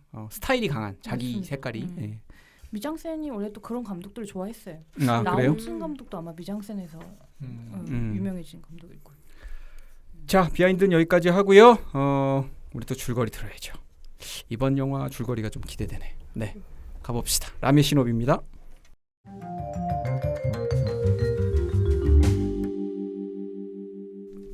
네, 이번 영화는 일단 개봉한 지 얼마 안 돼가지고 스포를 원치 않는 분들이 계실 것 같아서 스포 구간부터는 말씀을 드리겠습니다. 영화는 아파트가 이제 처음 생기던 시절의 영상, 그 시절 영상과 설명을 해주면서 아파트가 어떻게 바뀌었는지 역사를 보여주면서 시작을 합니다.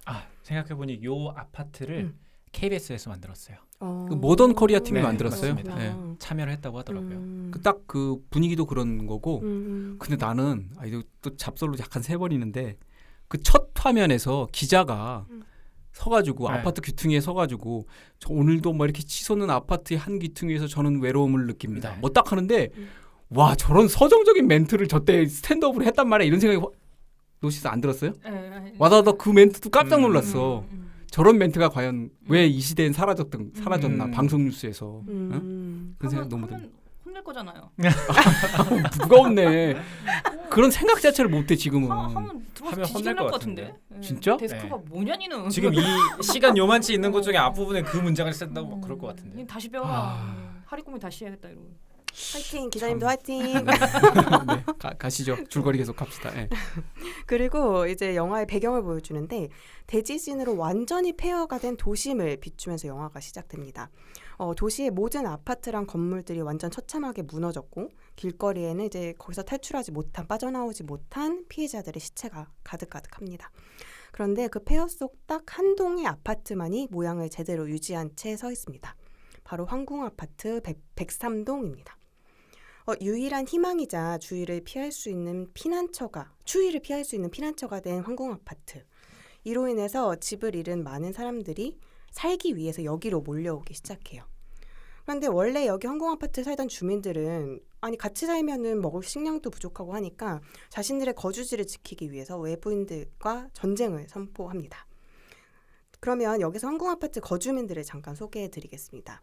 먼저 공무원 박서준과 간호사인 박보영은 신혼부부로 황궁아파트를 대출 끼고 신혼집으로 어렵게 마련했습니다. 맞아. 서로를 굉장히 애틋하게 아끼는데 황궁아파트 외부인들의 생각은 완전 반대예요. 박서준은 아내와 둘이서 잘 지내면 된다이지만 박보영은 최대한 많은 사람들을 구하는 게 맞다면서 외부인들을 내쫓아서는 안 된다고 합니다. 그러던 어느 날 황궁아파트 한 호수에서 불이 나게 되고 아파트가 무너지면 안 된다면서 달려나온 이병헌이 불구덩이로 뛰어들어서 화재를 진압합니다. 이 모습을 모든 주민들이 보고 굉장히 감명 깊게 놀라게 돼요. 그리고 극성맞은 부녀회장인 김선영의 적극적인 추천으로 이병헌은 황궁아파트의 주민대표로 선출됩니다. 귤 먹다가. 너무 귀엽지 않나요? 느닷없이. 그렇게 이병헌의 리드하에 외부인들을 내쫓기 시작하는 황궁아파트 주민들. 처음에는 폭력 없이 좋게 가자. 무기 같은 건 그냥 혹시 모르니까 대비하자 정도가 그들의 목표였지만 상황이 이제 극에 다다르면서 황궁아파트 사람들은 점차 이기적으로 변해갑니다. 외부인들에게 폭력을 행사하는 건 물론 이제 아파트 주변에 울타리도 치기 시작하고 또 밖에서 식량을 이제 구해올 때도 황궁아파트 주민들에게 위협이 되면 죽이는 것도 서슴지 않게 되죠. 이런 상황에 박보영은 점차 변해가는 자신의 남편과 거의 독재자에 가까운 이병헌에 불만을 갖기 시작합니다. 그러다가 한 주민을 통해서 이 주민이 바로 벌새 박지우 배우입니다. 이병헌이 황궁 아파트의 주민이 아니라는 의심을 하기 시작합니다. 식량을 구하는 일도 쉽지 않고 가족들이 다치는 일도 생기면서 점차 서로를 불신하게 되는 황궁 아파트 주민들. 그리고 여기서부터는 스포입니다. 황궁 아파트를 이끌던 이병헌이 사실은 아파트 주민이 아니었고 심지어 원래 주민을 살해한 뒤 주민 행세를 했다는 사실이 밝혀지면서 모든 주민들은 멘붕에 빠집니다. 게다가 이런 상황에 외부인의 공격까지 받게 되죠. 그렇게 황궁 아파트는 몰락하기 시작합니다. 그리고 마지막까지 자신의 실체를 인정하지 않으면서 자긴 여기 주민이 맞다고 외부인을 막겠다던 이병헌은 외부인들과의 싸움에서 사망하게 됩니다. 그리고 황궁 아파트를 빠져나온 박서준, 박보영 부부 역시 부상을 입는 바람에 남편이 목숨을 잃게 되죠. 그렇게 혼자 남은 박보영을 찾아온 사람들, 자신들과 함께 지내자면서 쓰러진 아파트에 만들어진 거주지로 안내를 해줍니다. 그리고 황궁 아파트와는 사뭇 다른 분위기에 박보영은 서글픈 표정을 짓고 무너진 아파트들을 다시 한번 비추면서 영화는 막을 내립니다. 잘 들었습니다. 제가 모두에 불렀던 그 노래가 그 노래의 시퀀스를 기점으로 스포인 부분과 스포가 아닌 부분이 나뉘게 됩니다. 그렇죠. 예, 되게 중요한 씬이죠. 그렇다면 그 씬이 자 먼저 어떻게 봤는지 지금 제 기억으로는 라미가 저희 단톡방에 뭐라고 표현했더라? 그 되게 깔깔거리면서 깔깔 아니고 깔깔. 역시 이런 영화를 깔깔 웃으면서 볼 수 있는 건 호러 퀸 우리 라미부터인데 아니 여기 무서운 게 어디가 나오는 거야? 라미를 방금 소개를 했으니까 오늘은 노시스부터 한번 가보겠습니다. 이거 맨날 학교에 선생님들 다 들어가는 거 아니에요? 이렇게 키는 것도 아니고 오늘 며칠이니 한 다음에 1번 옆에 짝꿍. 노시스는 언제 봤어요 이거? 저 어제 저녁에 봤어요. 어제 9시부터 11시까지 봤네요. 재밌게 봤어요? 네, 재밌게 봤어요. 작년에 제가 헌트를 보면서 느꼈던 감정을 한 번 더 느낀 것 같아요. 다른데 이 영화랑 그 영화는? 네, 뭐 영화적으로는 공통점이 없는데 일단 제가 헌트를 보면서도 이렇게 사실 이 시대에 이런 소재를 가지고 이런 스릴러와 액션을 다룬 영화들이라고 했을 때는 얼마나 기시감이 느껴지고 그냥 많이 봐왔던 것들일 확률이 높은데 그럴 개연성이 높은데 헌트 같은 작품이 나와서 제가 좀 당황했던 것 같은데 우리가 긍정적인 얘기죠? 네네. 디스토피아 아포칼립스 재난 영화라고 하면 이제 나올 만큼 다 나왔다고 생각했는데 이 영화가 나온 거예요. 그래서 제가 그런 측면에서 그런 맥락에서 작년에 헌트를 보고도 이정재 대단한데 했던 것처럼 이번 영화를 보면서도 엄태화가 진짜 간단한 사람이 아니었구나에 조금 놀란 그리고 아까 말씀하신 것처럼 나이가 그래도 젊은 연배의 감독이니까 정말 미래가 기대된다. 차세대 우리가 잘 키워서 잘 좀 어떻게 해볼 만한 감독이다. 이런 기대까지 갖게 했고요. 그다음에 이따가 너무 많이 나올 얘기 같은데 이병헌이라는 배우를 우리가 진짜 이 사람은 계속 성장하는구나. 진짜 엄청난 배우다라는 생각을 했고 이건 저 아니어도 다들 말씀 많이 하실 박찬욱 감독도 얘기를 했더라고요. 뭐예요? 내가 되게 친하게 오랫동안 얘는 JSA부터 같이 했잖아요. 네. 오래 지났는데 저렇게 또 내가 몰랐던 새로운 모습을 보여줄 수 있었다는 게 놀랍다. 이런 취지의 얘기를 했어요. 예. 감히 다른 배우로 대체가 안 될 것 같아요. 이건 진짜 이병헌이 그냥 이런 영화에 이런 주인공을 맡았다 했을 때 100점 연기를 해준 것 같아요. 이병헌은. 그리고 또 의외로 저는 박서준의 연기도 되게 좋았어요. 맞아요. 그 선한 얼굴, 그 행정학과를 나와서 공무원을 하면서 어렸을 때 부모님을 잃고 자신의 이를테면 모든 걸 투영하는 방식으로 사랑하는 아내 박보영과 살아가는 소시민인데 어떤 계기 국면마다 변화하는 그런 자기 본성을 드러내면서 또 그 상황에 적응하면서 변화하는 그런 연기들이 너무 잘 드러나게 잘했다. 박서준 씨를 제가 좀 다시 보게 된 것 같아요. 외모가 훌륭해서 사실 이렇게 로맨스 드라마에서만 봐왔던 배우라고 생각했는데 박서준이 꽤 훌륭한 배우구나. 그다음에 또 김선영 배우. 너무 좋았죠. 너무 대단한. 저 원래 팬이거든요. 김선영 배우는 진짜 잘하는 배우구나. 그러니까 배우들이 진짜 연기를 잘했다. 근데 이런 영화에서 배우 연기를 먼저 말하고 있는 이 자체가 그러니까 이 영화는 사실 어떤 면에서 CG나 뭐 스토리로 가는 영화가 아니라 오히려 정말 인간 내면을 탐구하는 영화였기 때문에 이 연기가 되게 중요했던 영화가 아니었나 이런 생각 들고 저는 또 하나의 되게 중요한 주인공이 이 복도식 아파트였던 것 같아요. 아파트라는 공간이 아파트가 이제 재산으로서 가치를 갖는 것과 이 영화 안에서 어떻게 보면 이 아파트와 주민이 갖는 중요한 이런 맥락들이 있겠지만 영화적으로만 놓고 보면은 이 공간이 주는 것도 되게 컸던 것 같아요. 이 복도식 아파트가 이를테면 이병헌이 대표가 된 이후로는 이병헌이 모든 구성원들이 어디서 뭘 하는지를 감시할 수 있고 약간 파놉티콘 같은 기능도 하잖아요. 그리고 복도식 아파트 자체가 이제 비하하려는 건 아니고 어쨌든 지금 부동산 시장에서는 그래도 상대적으로 값이 싼 종류의 아파트인 것인데, 그러니까 좀 서민의 아파트인 것인데 그런 복도식 아파트만이 이 재난에서 홀로 무너지지 않고 살아남으면서 갑자기 가치가 상승하게 되는 거잖아요. 이런 것도 되게 재미있는 전복인 것 같고 이런 거는 외국의 사람들도 우리가 느끼는 그런 감정을 똑같이 느낄 수 있을까? 이건 되게 한국적이다. 대사에도 나오죠. 지금 우리 아파트가 전국에서 제일 좋은 아파트입니다. 뭐 제일 살기 좋은 곳입니다. 이렇게 나오고 그 대목 그 역전되는 부분에서 사실은 이 영화가 뭐 기생충을 생각하게 되는 영화기도 하지만 한편으로는 슬픔의 삼각형의 그 계급 구조의 역전도 사실은 알게 해주는 뭐 비슷한 종류의 그런 감정을 주죠. 예. 그리고 또 되게 주요하게 봤던 게 이 영화 자체의 스토리에 끌려가기보다는 그 영화에서 지금 상정하고 있는 상황이 우리에게 어떤 이를테면 인사이트를 주는가. 뭐 이런 즐거움의 영화라고 생각하는데 예를 들어서 공정의 이슈를 놓고 보자면 그 박지우 배우가 그 뒤늦게 모두 이제 사실상 재건에 성공한 이 아파트에 뒤늦게 합류하면서 살게 된 거에 대해서 그 주부 그 어머니 주민들이 그거를 되게 이렇게 비꼬는 말을 하잖아요. 야, 너 물론 너가 한 채 갖고 있는 네가 여기 들어와서 살 자격이 있는 건 맞지만 우리가 죽을 고생해서 다 고쳐놓으니까 들어와가지고 우리랑 똑같이 살려고 해? 그러니까 그 아파트는 주민의 것이라는 대원칙을 부정하진 않지만 그 안에서 또 그 세세한 기준과 가치를 들이대면서 그 각각의 방식으로 공정을 이야기하는 거예요. 뭐 예를 들어서 또 이제 주민들끼리 그 규칙을 세우잖아요. 뭐 밖에 나가서 위험을 감수한 만큼 역할을 한 만큼 배급품을 더 많이 갖게 된다.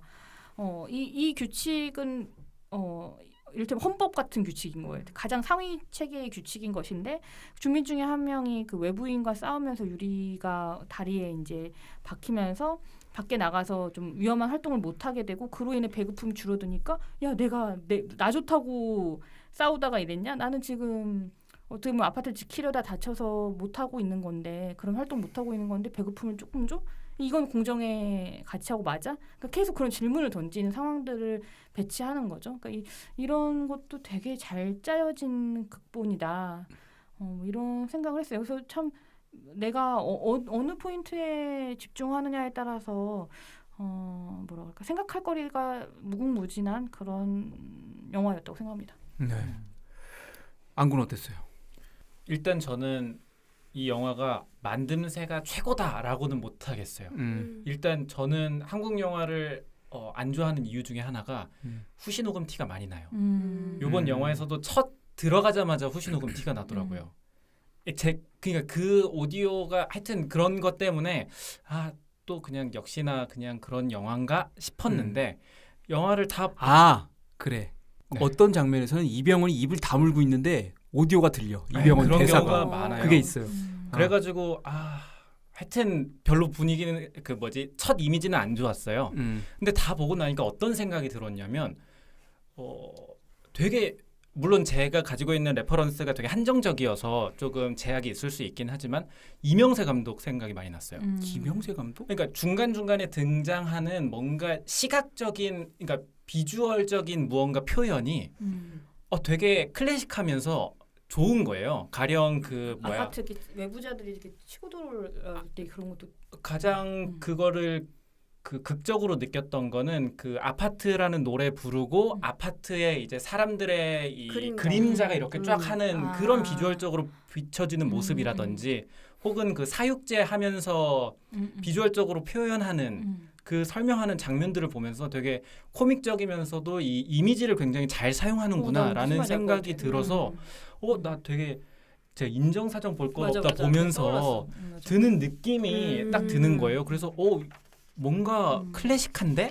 라는 생각이 들어가지고 그냥 되게 재밌다. 일단 이미지적으로는 그런 생각이 들어가지고 되게 이상한 영화구나라는 생각이 들었어요. 왜냐하면 만듦새 자체에 대한 만족도는 떨어지는데 되게 잘 보게 되고 끝나고 나서 보면은 되게 뭔가 이미지가 내 머릿속에 딱 남아있는 그런 인상을 받아가지고 재밌게 봤습니다. 그 오디오 얘기를 하자면 이번 그 빅4 중에 뭐 후시 녹음에서 그나마 이건 후시 녹음을 티는 났다 그러지만 잘 들리긴 하잖아요. 네. 후시 녹음을 했는데 심지어 대사가 잘 안 들리는 영화도 있어요. 아 그래요? 저걸 왜 후시 녹음을 했을까? 후시 녹음을 그런 영화도 있어요. 뭐라고 얘기는 못하겠지만. 더문인가요? 아니 몰라요 나는. 왜 우리 다 맞추죠? 더문은 어떻게 해야 될지 모르겠어요. 주변 걱정을 많이 해요 지금. 자 남이. 네, 저는 진짜 카톡방에 올린 것처럼 저는 너무 웃으면서 봤어요. 난 그래요? 네. 그렇게까지 어느 포인트에서 그러니까 웃어요? 이 영화가 여러 가지 장르를 하나 골라보세요라고 한다면 저한테는 블랙 코미디였어요. 그러니까 저 같은 경우는 이게 딱 설정은 사실 알고 들어갔어요. 그 아파트가 하나만 살아남았다. 근데 거기서 하는 행동들이 너무 헛웃음이 나오는 것들이 많은 거예요. 예를 들면 부녀회장 집에서 귤 나눠주면서 이 투표하는 거, 그 어그 부츠에다가 바둑돌로 이런 투표하는 것부터 시작해서 서로 내가 아프다고 막 어필하는 사람들, 그리고 공무원이니까 대책 한번 내보세요 이런 이야기들, 또 이제 자기네가 규칙 만들었다고 마치 비디오를 찍는 양, 부녀회장이 돌아다니면서 앞으로 이렇게 될 거 저렇게 될 거고, 또는 영국적이지 그거. 뭐 자기네가 용변을 볼 때 어떻게 하는지 시범을 보이는 거, 이런 장면들이 되게 헛웃음이 나오는데 한편으로는 실제 이 상황에 닥치면 할 법한 거예요, 진짜로. 그러니까, 진짜 이렇게 사람들이 할 것 같은 거예요. 저런 걸 참 깨알같이 배치한 게 대단한, 나중에 생각하면 대단한 것 같아. 하나하나의 잔재미를. 그래서 저는 그 약간 병맛에서 병맛까지 넘어가지 않지만 약간 병 정도까지 이렇게 느낌이 나면서 굉장히 재밌게 봤고, 아까 노시스님이 말한 거랑 좀 비슷한데 저는 누가 악인인지 선인인지 모르는 영화가 굉장히 오랜만이었어요. 맞아. 그러니까 뭐 크게는 말할 수 있겠지만 어쨌든 계속 바뀌는 거예요. 영화 속의 인물들 볼 때마다 제 마음도 저 사람도 이해되는데, 근데 저 사람 마음도 이해되는데, 계속 이렇게 오락가락하니까 난 나중에 누구처럼 행동할지를 생각해 보게도 되고, 또 영화 중에 조금 너무 현실을 반영하면 영화관에서 나올 때 약간 소름 돋는 영화가 있어요. 내 주변 사람들 보면서 만약에 이 영화관 불났으면은 저 사람 나 미치지 않았을까? 이런 생각이 들 때가 있거든요. 근데 그런 느낌을 딱 주는 영화라서 저는 약간 끝맛도 약간 쎄하고 좋았다? 저는 되게 재밌게 봤습니다. 근데 안타깝게도 전 남편이랑 봤는데 남편은 너무 실망을 한 거예요. 아 진짜? 왜냐면 재난 영화를 기대하고 갔거든요. 근데 재난에 대한 거는 시작부터 사실 설명이 전혀 없고 네. CG도 이제 기대한 그 수준이 아니었고 이게 어떤 개연성이 있는지도 전혀 설명이 안 되니까 되게 좀 답답하고, 저는 같이 영화를 보다가 갑자기 뭐 여기서 이제 뭐 탈출하고 싶다 이런 대사가 하나 나와요. 근데 남편이 제 귀에 대고 나도 나가고 싶다 이러는 거예요. 그래서 나가고 싶지, 이렇게 재밌는데? 이렇게 생각했거든요. 근데 그런 면에서는 조금 갈리지 않을까, 평이. 만약에 재난 영화를 기대했거나 아니면 완벽한 스토리를 기대하신 분들은 이게 무슨 영화지? 라고 생각하실 수도 있을 것 같아요. 병맛 이야기 하셔서 잉투기가 약간 그런 영화였거든요. 제가 잉투기를 못 봤어요. 네. 가려진 시간은 봤는데. 네, 그런 웃음의 포인트라면 잉투기도 재밌게 보실 것 같아요. 가려진 시간은 어땠어요? 저는 가려진 시간 그렇게 재밌게 보진 않았거든요. 그냥 조금 그게 TV에서 해줘서 우연히 본 거였어요. 심지어. 강동원 나오는 거죠. 맞아요. 그래서 되게 특이하다. 감독의 분위기가 좀 다르다라고 생각이 들면서도 가려진 시간에서 제가 조금 컷컷에 좀 면면이 봤어야 되나라는 생각이 이번 영화를 보고 나니까 들더라고요.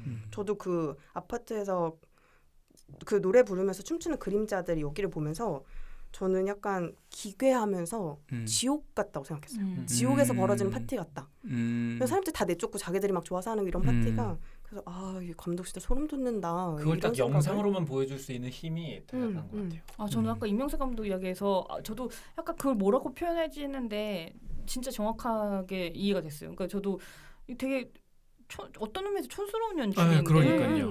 이게 왜 이렇게 되게 어디서 많이 본 느낌이기도 하지만 되게 그리운 느낌의 연출이었는데 뭐랄까 인물이랑 인물이 여기선 살을 대고 싸우는 게 많잖아요. 뭐 총이나 칼을 갖고 싸우는 게 아니니까 육탄전을 하거나 살이랑 살이 맞붙는 그런 육탄전의 연출로 봤을 땐 진짜 정확히 이명세 감독 되게 그 현장감이 되게 잘 느껴지는 연출이었어요. 그 문득 들었는데 코니모지님이 그렇게 반응하고 개연성 부분에 있어서 이제 의문을 제기하는 것들이 혹시 이게 원작이 웹툰이기 때문에 그러지 않을까 이런 생각도 사실은 살짝 들어요. 어떻게 보면 그러니까 이게 일종의 상황극이잖아. 상황 딱 주어놓고 그 안에서 그렇죠. 시츄에이션 내서 해결하는 거라. 아니 지금 며칠째 그러고 있는데 뭐 구조대는 보이지도 않고 뭐 서울만 무너진 건지 뭐 저기 지방까지 다 무너진 건지. 근데 뭐 아버지한테 가봐야지 되지 않겠어? 뭐 이런 거 하는 거 보면 지방에는 또 괜찮은 것도 같고 사실 모르겠잖아. 일종의 고립된 약간 그런 공간이잖아. 그리고 상황이 그렇게 보면 그럴 수도 있는데 사실은 그렇게 생각할 여지를 크게 주지는 않는 것 같아요. 그렇죠. 정확히 뭐예요? 뭐 헤일이라는 말도 있던데? 그러니까 이게 사실 지진이 지각이 거의 파도 치듯이 이렇게 오잖아요. 그런 묘사가 어찌 보면은 조금 비현실적이죠. 근데 그 보면은 이병헌이 이 지진 나기 전에 차 몰고 갈 때 영하 26도라고 나오거든요. 그러니까 이미 디스토피아야. 영하 26도야. 그리고 서울이. 그 라디오에서 그 소행성이나 저거 저게 떨어지는 거를 볼 수 있다. 그래서 그거의 영향으로 이렇게 된 거 아니겠느냐라는 낌새를 주긴 하는데 그거에 대해서 크게 설명하진 않죠. 왜냐면 사실 않은 거야. 뭐 때문에 일어난 거는 중요한 게 아니니까. 근데 뭔가 그러니까 잔잔바리로 뭔가 하여튼 가까운 미래에 뭔가 이 지구에 무슨 불길한 것들이 총합으로 찾아온 느낌인데 사실 저는 요즘에도 느끼거든요. 아니 요즘에 막 37도, 8도 이 시대에 살면서 이게 일어날 법한다는 그런 약간 불길한 느낌도 받았어요. 영화 보면서. 영하 26도 금방 올 것 같은데? 이렇게 가다 보면? 무서워요 갑자기. 아니 그 얼마 전에 바닷물이 뭐 저기 뭐 30도 뭐 어쩌고 뭐 이런 얘기가 있어서 30몇 도에 어디가? 플로리다. 네, 미국 플로리다 바닷가의 온도가 그런가 보다 했는데 가만히 생각해 보니까 우리가 사우나 가면 40도가 뭐 엄청 덥고 보통 그 탕 안에 들어가면 35, 4, 5도 이러거든. 그 바닷물이 그냥 그 사우나 탕인 거야. 뜨끈뜨끈한 바닷물. 말이 안 되는 거죠. 진짜 엄청난 거. 다시 돌아와야지. 저도 어저께 밤에 또 봐서 이게 2번 봤거든요. 근데 처음 볼 때하고 2번 볼 때하고 비슷한 게 그냥 본 거는 되게 오랜만인 것 같아. 그 큰 2번 보니까 이런 게 보이네. 막 너무 재밌다 이게 아니라 처음 봤을 때 그 느낌, 2번 봤을 때 느낌이 크게 차이가 안 나는 그런 저로서도 상당히 좀 의외의 그런 느낌을 받았어요.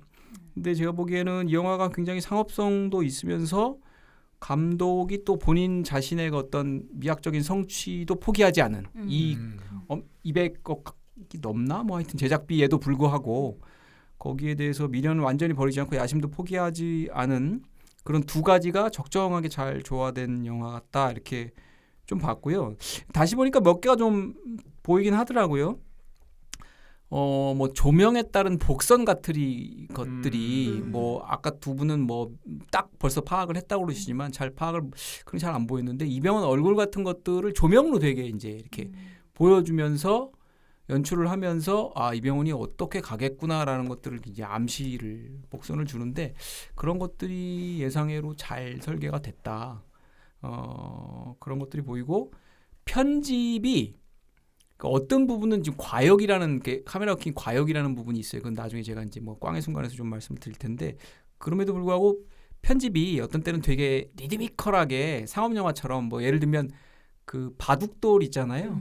그게 굴러가다 떨어지는데 이병헌이 손으로 탁 잡는다든지 이런 것들은 전형적인 이제 상업 영화에서 재미있게 주기 위해서 탁탁 편집이 탁탁탁 끊어가는 건데 그런 것들도 보이고 그러니까 이게 양수 겸장을 하여튼 하려고 의도를 했고 그렇게 할 수밖에 없는 예산의 영화고 감독은 감독대로 또 본인이 이제 자기 하고 싶은 거는 그래도 놓치지 않고 간 것 같고 사실 엄태화 감독이 되게 엄청 동안이에요. 이게 딱 보면 30대 초중반으로 보이거든. 실제로 보면. 근데 42이거든. 근데 뭐 그 저 클라이막스 대표 얘기로는 자기가 조근조근해 말도 되게. 근데 조근조근 할 말을 다 하더라. 뭐 이런 식으로 얘기를 하더라고요. 그러니까 자기 주장을 그래도 계속 관철시키기 위해서 노력을 한 모양이에요. 네, 그래서 개인적으로는 뭐 올 여름 영화 중에 재미는 저는 뭐 밀수가 더 이렇게 통쾌하고 막 이런 건 있었던 것 같은데 이게 그래도 보는 재미, 이게 생각해 보는 재미 이런 건 더 있는 영화가 아닌가. 그래서 흥행 결과도 상당히 궁금해지는. 근데 사실 처음 보고 나왔을 때는 야 이게 영화는 그래도 괜찮게 만든 것 같은데 이게 좀 우울하잖아 보고 나오면. 그렇죠. 네. 저기 남이만 좀 깔깔하는 거고 그 나머지 사람 좀 호로킨 좀좀만 즐기는 좀 우울해. 이게 여름에 좀 시원하고 막 이렇게 좀 기분 좋고 싶은데 그런 건 아니죠 전혀. 그래서 그게 과연 흥행에는 어떤 영향을 미칠까 뭐 이런 생각은 좀 들더라고요. 이게 또 더구나 해피엔딩도 아니잖아. 네.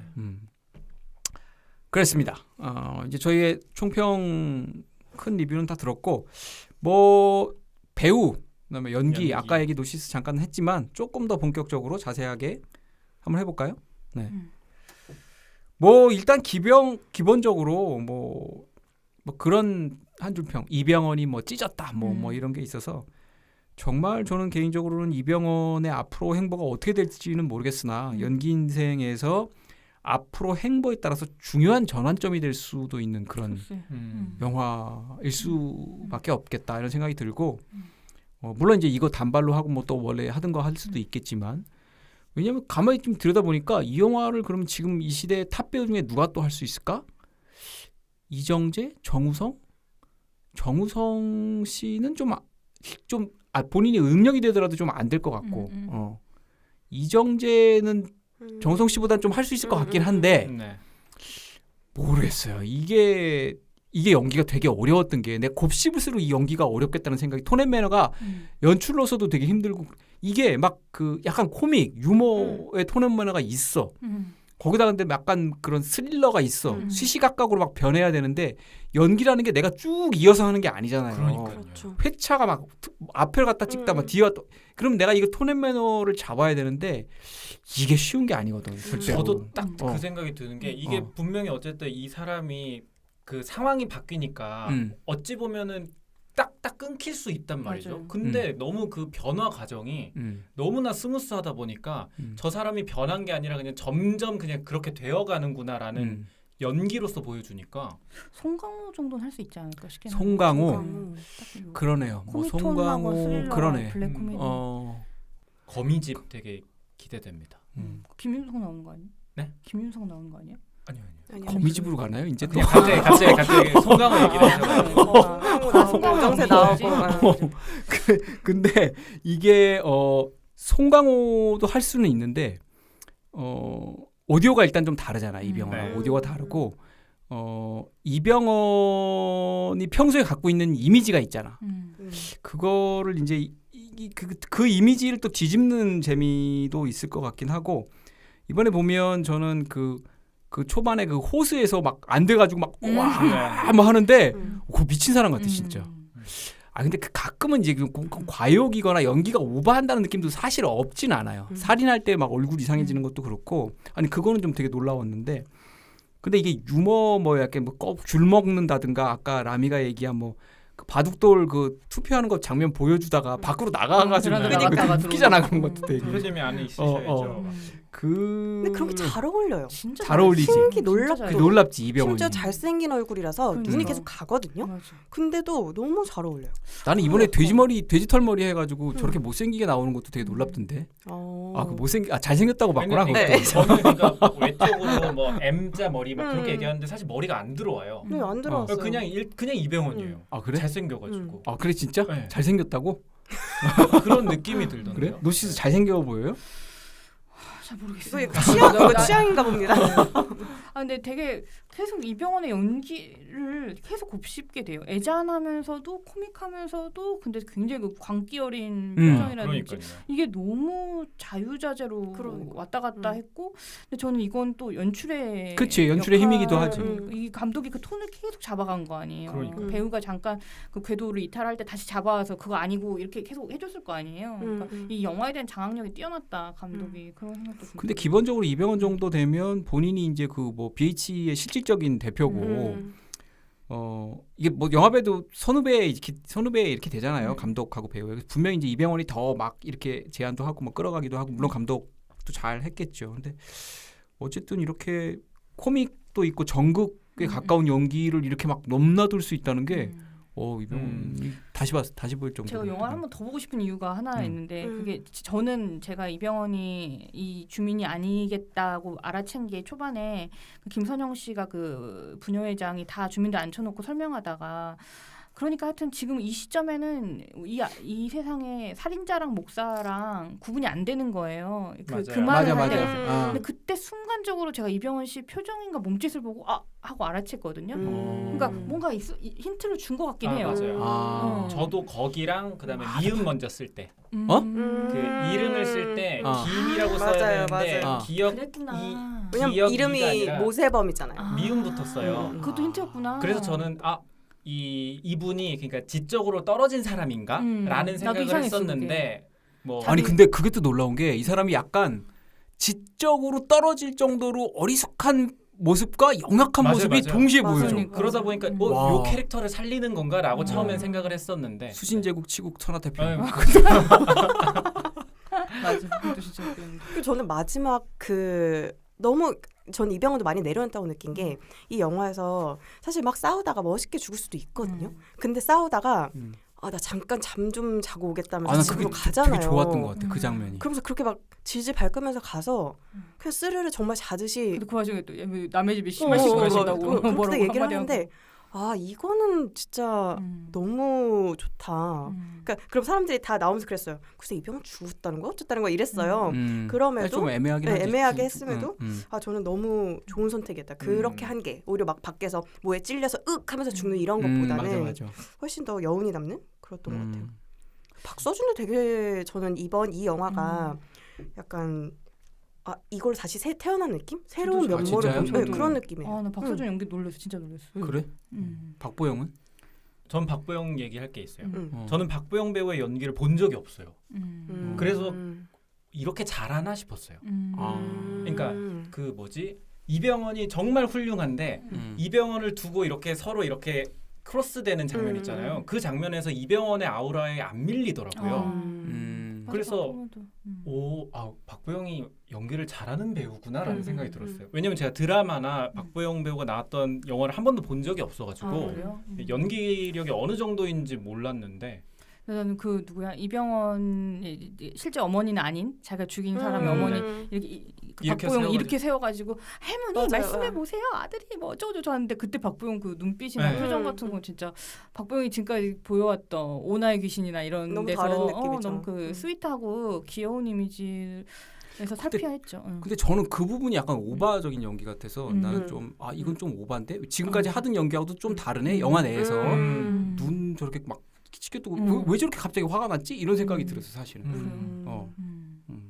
사실 김선영 배우 갖고 좀 하고 싶은 얘기가 있는데 뭐 다들 잘했다 연기를 잘 한 걸로 생각을 하죠.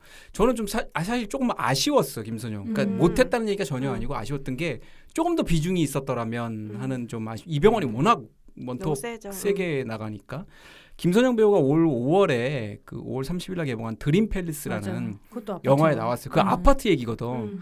그리고 심지어 거기 나왔던 배우들이 여기도 나와요. 그래서 나는 보면 저 배우가 여기 또 나왔고 역할도 비슷하네. 그리고 이거 황궁 아파트 맞은편에 드림 팰리스잖아요. 그 아파트 단지 이름 그게 또 드림 팰리스예요. 그래서 엄청나게 겹치고 그다음에 사실 알고 보면 내용이 또 비슷해. 그 드림 팰리스 영화라는 것도 외부인을 좀 이렇게 좀 배척하는 심지어 같은 입주민인데도 분양가 싸게 들어왔다고 못 들어오게 막고 해서 뭐 칼부림 나고 막 그러거든. 그래서 거기서 정말 김선영 배우의 연기는 아마 제가 2주의 책임생활에서 얘기 잠깐 한 것 같긴 한데 후덜덜합니다 진짜.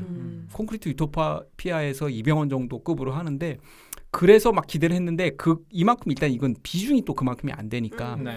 조금 아쉬웠던 측면이 있는데 개인적으로는 꼭 한번 그 드림팰리스 아파트 관련해서 이걸 좀 보셨으면 좋겠다. 예.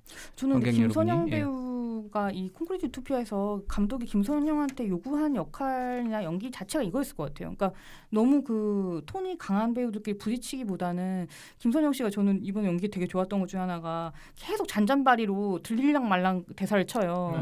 이를테면은 막 주민 중에 부동산 하시는 분이 제가 여기 앞에서 부동산 하는 사장인데요. 그러면 그냥 바로 그 다음 대사 치면 되는데 김선영이 들릴랑 말랑 알죠 예 사장님 이렇게 계속 취임새 놓듯이 그러니까 거기서 막 현실성을 계속 불어넣어 주는 너무 부녀회장님이었어요. 진짜. 그리고 막 진짜 분야회장. 이병헌이 약간 너무 전극 연기할 때 옆에서 이렇게 뭐랄까 한 소리씩 할 때마다 갑자기 이게 생활 연기로 전환이 되는 듯한 그래서 약간 기존의 배우로 치면 유해진 씨 연기를 보는 것 같았어요. 예.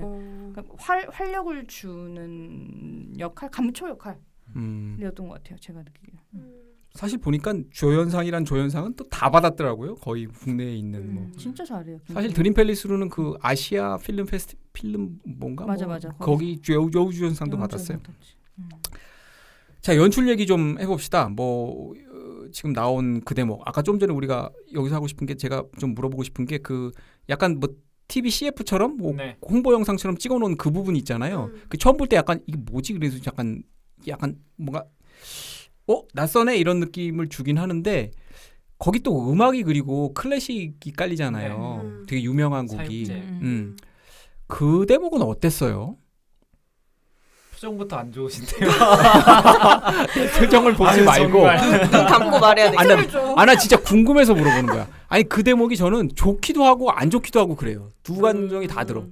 이거 재치 있게 처리했네. 이걸 빨리빨리 해서 근데 한편으로는 이게 도대체 어디서 상영되는 거고 상영을 전제로 찍은 것 같지도 않기도 하거니와 이게 그냥 극에서 잠깐 빠져나와서 그렇죠. 벽을 깨트렸다고 저는 그러니까 완전히 그냥 어나더 레벨로 가버린 건가? 뭐 이런 생각도 들고 잘 모르겠어요 그게.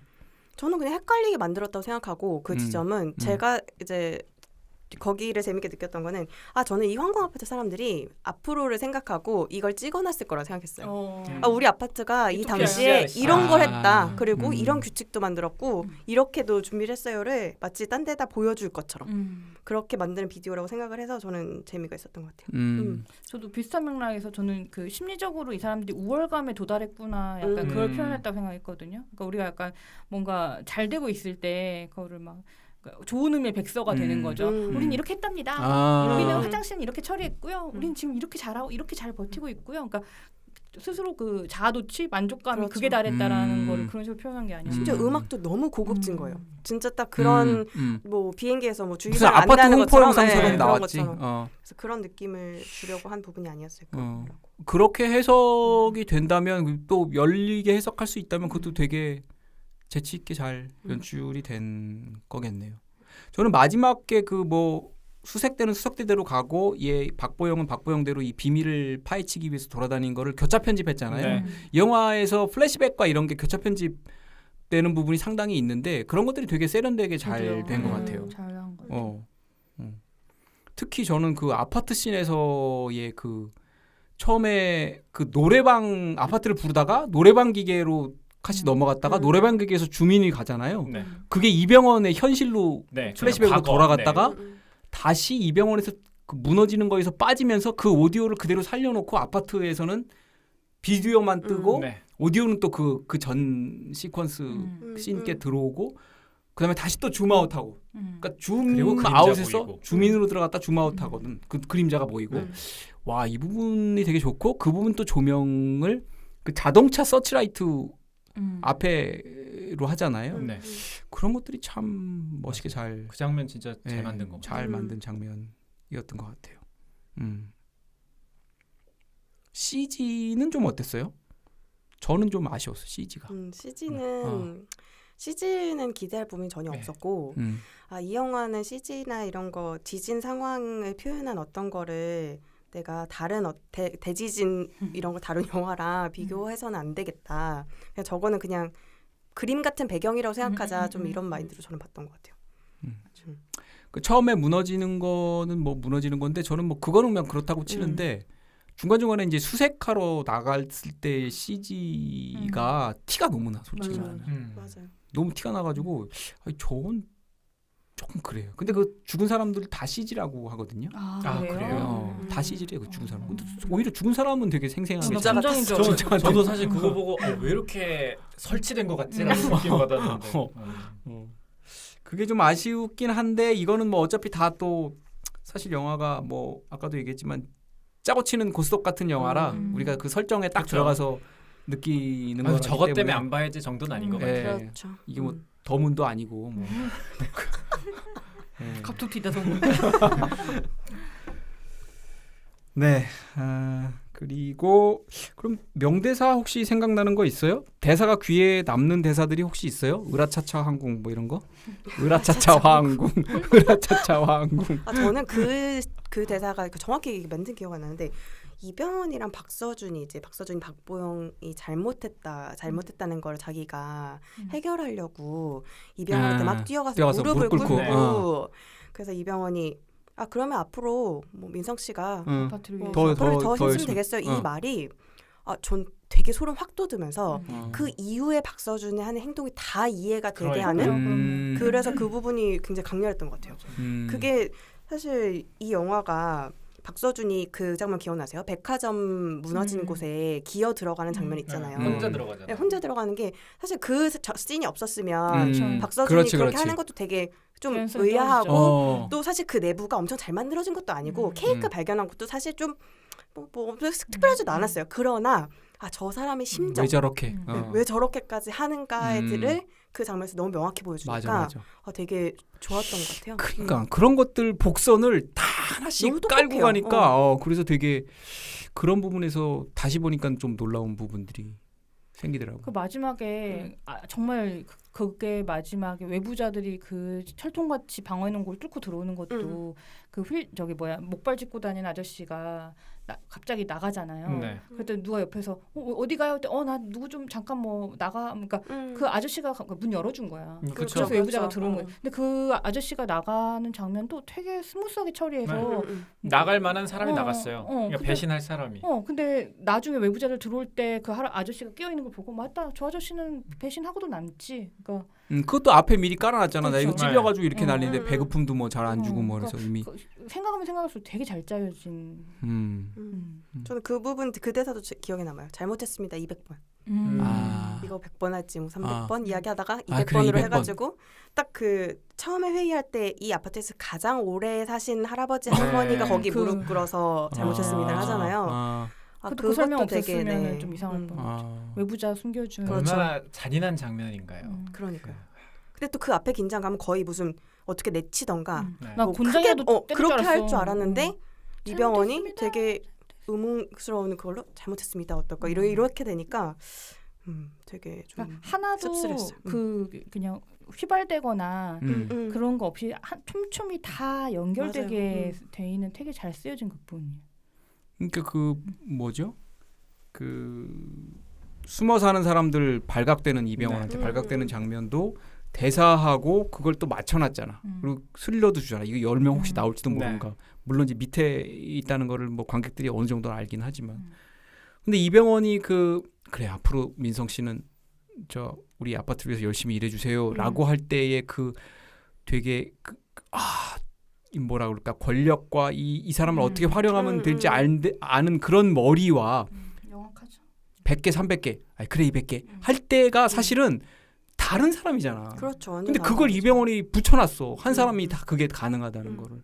어리숙한 사람과 되게 그 독재자의 모습을 그거는 참 연기의 힘인 것 같아요. 다른 사람 혹시 명대사라고 꼽을 만한 건 없어요? 저는 그 같은 말인데, 그러니까 박서준이 그렇게 무리해서라도 푸드코트에 가가지고 음식을 구해오는 것과 박보영이 그 이병헌이 죽여서 그 김치냉장고에 숨겨놓은 시체를 찾는 게 교차 편집이 되거든요. 그러니까 부부가 같은 결론을 향해 가고 있는 거긴 한데, 그러니까 한쪽은 이병헌의 굉장한 이제 신뢰를 얻는 행동, 한쪽은 이제 이병헌을 무너뜨린 행동. 그러니까 부부의 그 달라질 운명을 또 이렇게 예고하는. 편집이라 그것도 되게 그렇게 보니까 또 그러네. 네, 되게 재밌는 편집이었어요.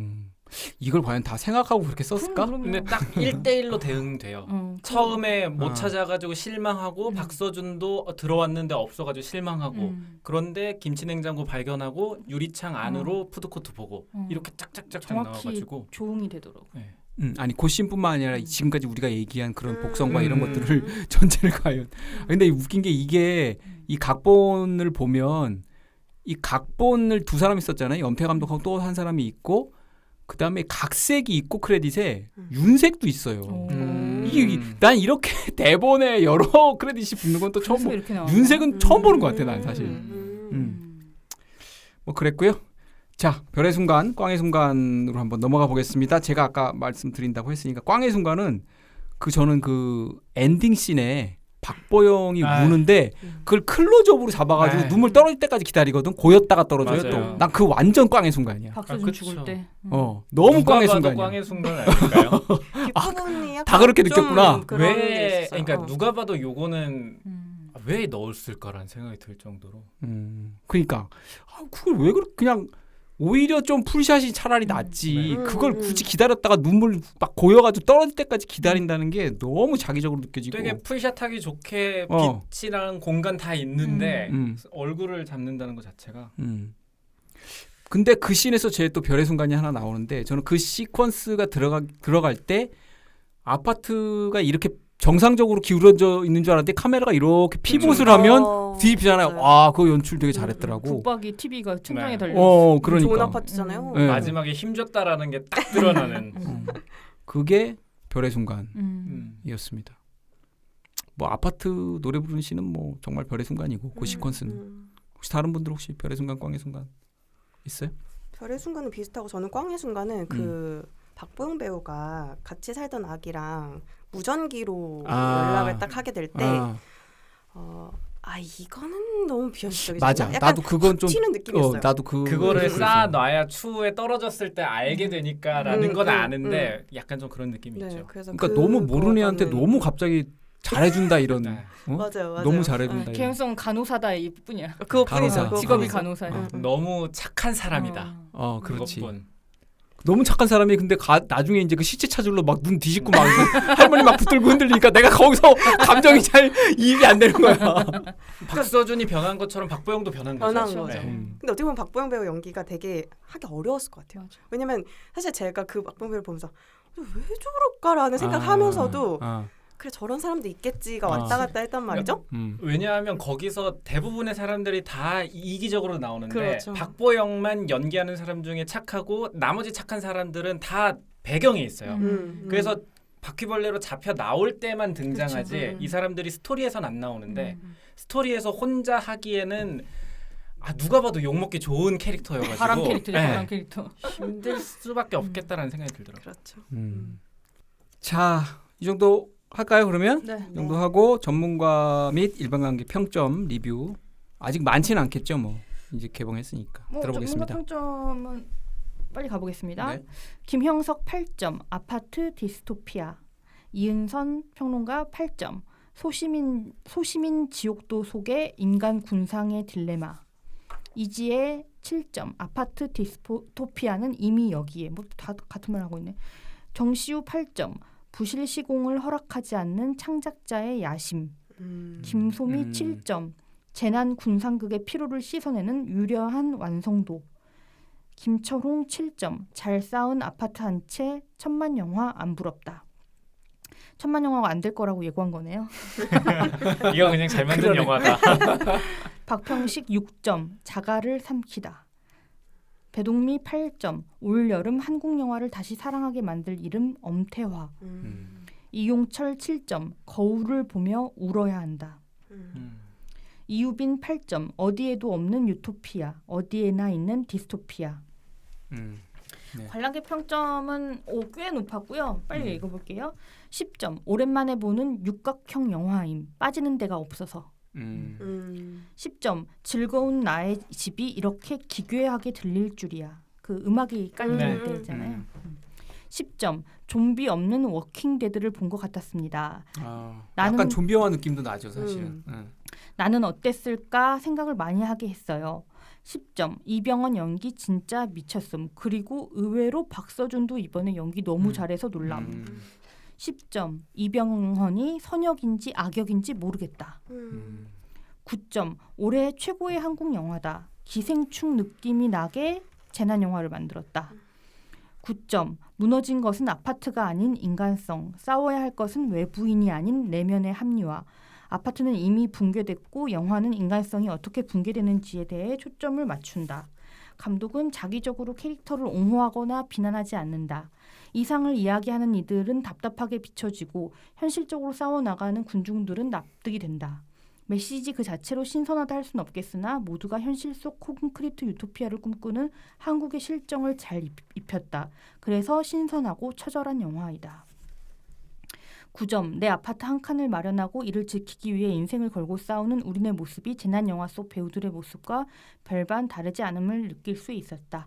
잔인한 장면들이 나오는 까닭에 아이들과 보기에는 적절하지 않았다. 이병헌 배우를 포함한 주연 배우들뿐만 아니라 독립영화계에서 나름 입지가 확고한 배우들이 헤아릴 수 없을 만큼 많이 출연하는데 다 각자의 몫을 해냈다. 8점. 최근 나온 한국 영화들이 지향해야 할 담백함인 것 같다. 재난 영화인데도 쓸데없는 전개와 억지 감동을 빼고 이렇게 멋지게 만들 수 있다. 8점. 상업 영화가 아니라 인문학적인 영화네요. 배우들 모두 훌륭하고 연기도 탁월합니다. 다만 비읍, 지읒, 히읗 배우를 꼭 그렇게 써야 속이 후련했냐라고 한마디 덧붙여봅니다. 그래 그건 조금 좀 의외더라. 무섭기도 하고. 그렇죠. 무서워서 오히려 뭐 잘한 선택이라고 하면 되게 이상하긴 하지만 안 죽었을 것 같아요. 그게 그래? 너무 무서워. 왜냐하면 거기가 되게 물컹물컹할 거라. 그래요? 거기야? 거기가? 거기가 그거야? 아, 그거 버린 데라서. 아 그래? 그래서 저는 뭐 추후에 캐릭터가 등장할 수도 있지 않을까. 어머 멋있어. 그냥 그런 생각을 했거든요. 이거 영화 보신 분들 말하면 소름이야. 자꾸 살려내려고 그래. 일사도 살려내려고 그러고 거의 지금 아니 왜냐면 살려내는 게 일사도 살아 돌아오고 집에 가면 써 있는 거 아니야? 억지로 박근혜 살아 씨로 돌아와. 살려야 한다. 오늘도 한 건을 하시는군요. 더워. 7점. 미쳐버린 이병헌 배우의 연기가 하드캐리하긴 하는데 뭔가 짧은 시간 안에 많은 내용을 담아야 해서 그런 걸까요? 아파트 안과 밖 모두 내용이 부실하고 시시하게 끝나는데 보여주기 위해선 더 많은 시간이 필요해 보이는데 드라마로 나오면 더 재밌을 것 같네요. 아까 안군이 말한 것처럼 그 드라마는 조금 더 재밌으려나? 7점. 이미 우리는 이렇게 살고 있지 않나. 6점. 현실적이어서 찝찝했다. 그리고 김선영님 연기 너무너무 잘하신다. 네. 아주 낮은 평점은 뭐 많지 않았어요. 이 정도였습니다. 그 여기 나온 배우들의 또 그 조연 혹은 단역들의 또 일정 부분은 그 김선영 씨가 사실 그 극단 대표 연구 맞아요. 거기 소속 배우들 네. 익숙한 얼굴도 있고 보였어요. 네. 자, 우리 이제 최경사 평점 내려보시죠. 누구 남이부터 갑시다 이번에. 네, 저는 4.0입니다. 4.0. 네. 뭐 알 것 같아요. 저도 4.0. 바꿀. 저도 그냥 4.0. 뭐 평론가 평점도 사실 올해 빅4 중엔 제일 좋아요. 그 다음에 밀수고. 와 나머지는 엄청 짜게 줬더구만. 나머지 어떤 거 말하는 덤문. 나머지 2개. 오늘 나머지 최다 소원이다. 덤문. 2개. 저는 4.2요. 오, 높네요. 점이 올라갔습니다. 안군. 제가 제일 낮네요. 저 원래 처음에 3점 가져왔어요. 우와. 이거 왜 3점을 가져와? 그러니까 이게 안 좋은 의미가 아니라 근데 뭔가 계속 생각은 하게 되는데 지금도 계속 3점인가 3.5점인가 했는데 그래도 과거 3점을 줬던 영화랑 비교해봤을 때 그 정도는 아닌 것 같아요. 3.5점. 3.5점. 근데 이게 T랑 F가 좀 갈릴 수도 있는 영화라고 생각이 좀 T하고 들었어요. F가 뭐죠? MBTI. 네, MBTI. MBTI. 뭐가 다른 거야? 아, 그러니까 이제 이 감정에 사람들의 인간성에 공감이 좀 잘 되는 사람은 더 재밌게 봤을 것 같고 저도 사실 T지만 F 성향이 있거든요. 지금 MBTI 뭐가 중요한지 모르겠지만 어쨌든 그런 면에서 갈릴 수 있지 않을까. 좀 이성적인 안군이 보기엔 이 영화의 작품성은 사실 그 정도 아니지 않나. 저 F예요. 그러면 이 가설은 틀린 것으로. 저는 그런 것보다 그냥 그냥 좀 찝찝한 게 많은 것 같아요. 저는 사실 영화 찝찝해 이거. 그러니까 그 죄송합니다 장면이 너무 불쾌했나요? 너무 슬펐어요. 박서준 죄송합니다. 아니요. 그 어르신들한테 거기 벌이 너무나 저는 가혹하다고 생각했어요. 근데 그러면은 그런 거가 잘 전달되면 되게 잘 만든 영화 전달된 아니야? 건데, 그쵸. 그런 생각이 계속 드는 거예요. 근데 너무 찝찝한데 보고 나서 그런데 이런 영화를 만들었다고까지 못 간 거예요 저한테. 그냥 찝찝함으로 남아 있는. 너무 그 아까 얘기 나온 것처럼 현실 같아서 그런 것 같아요.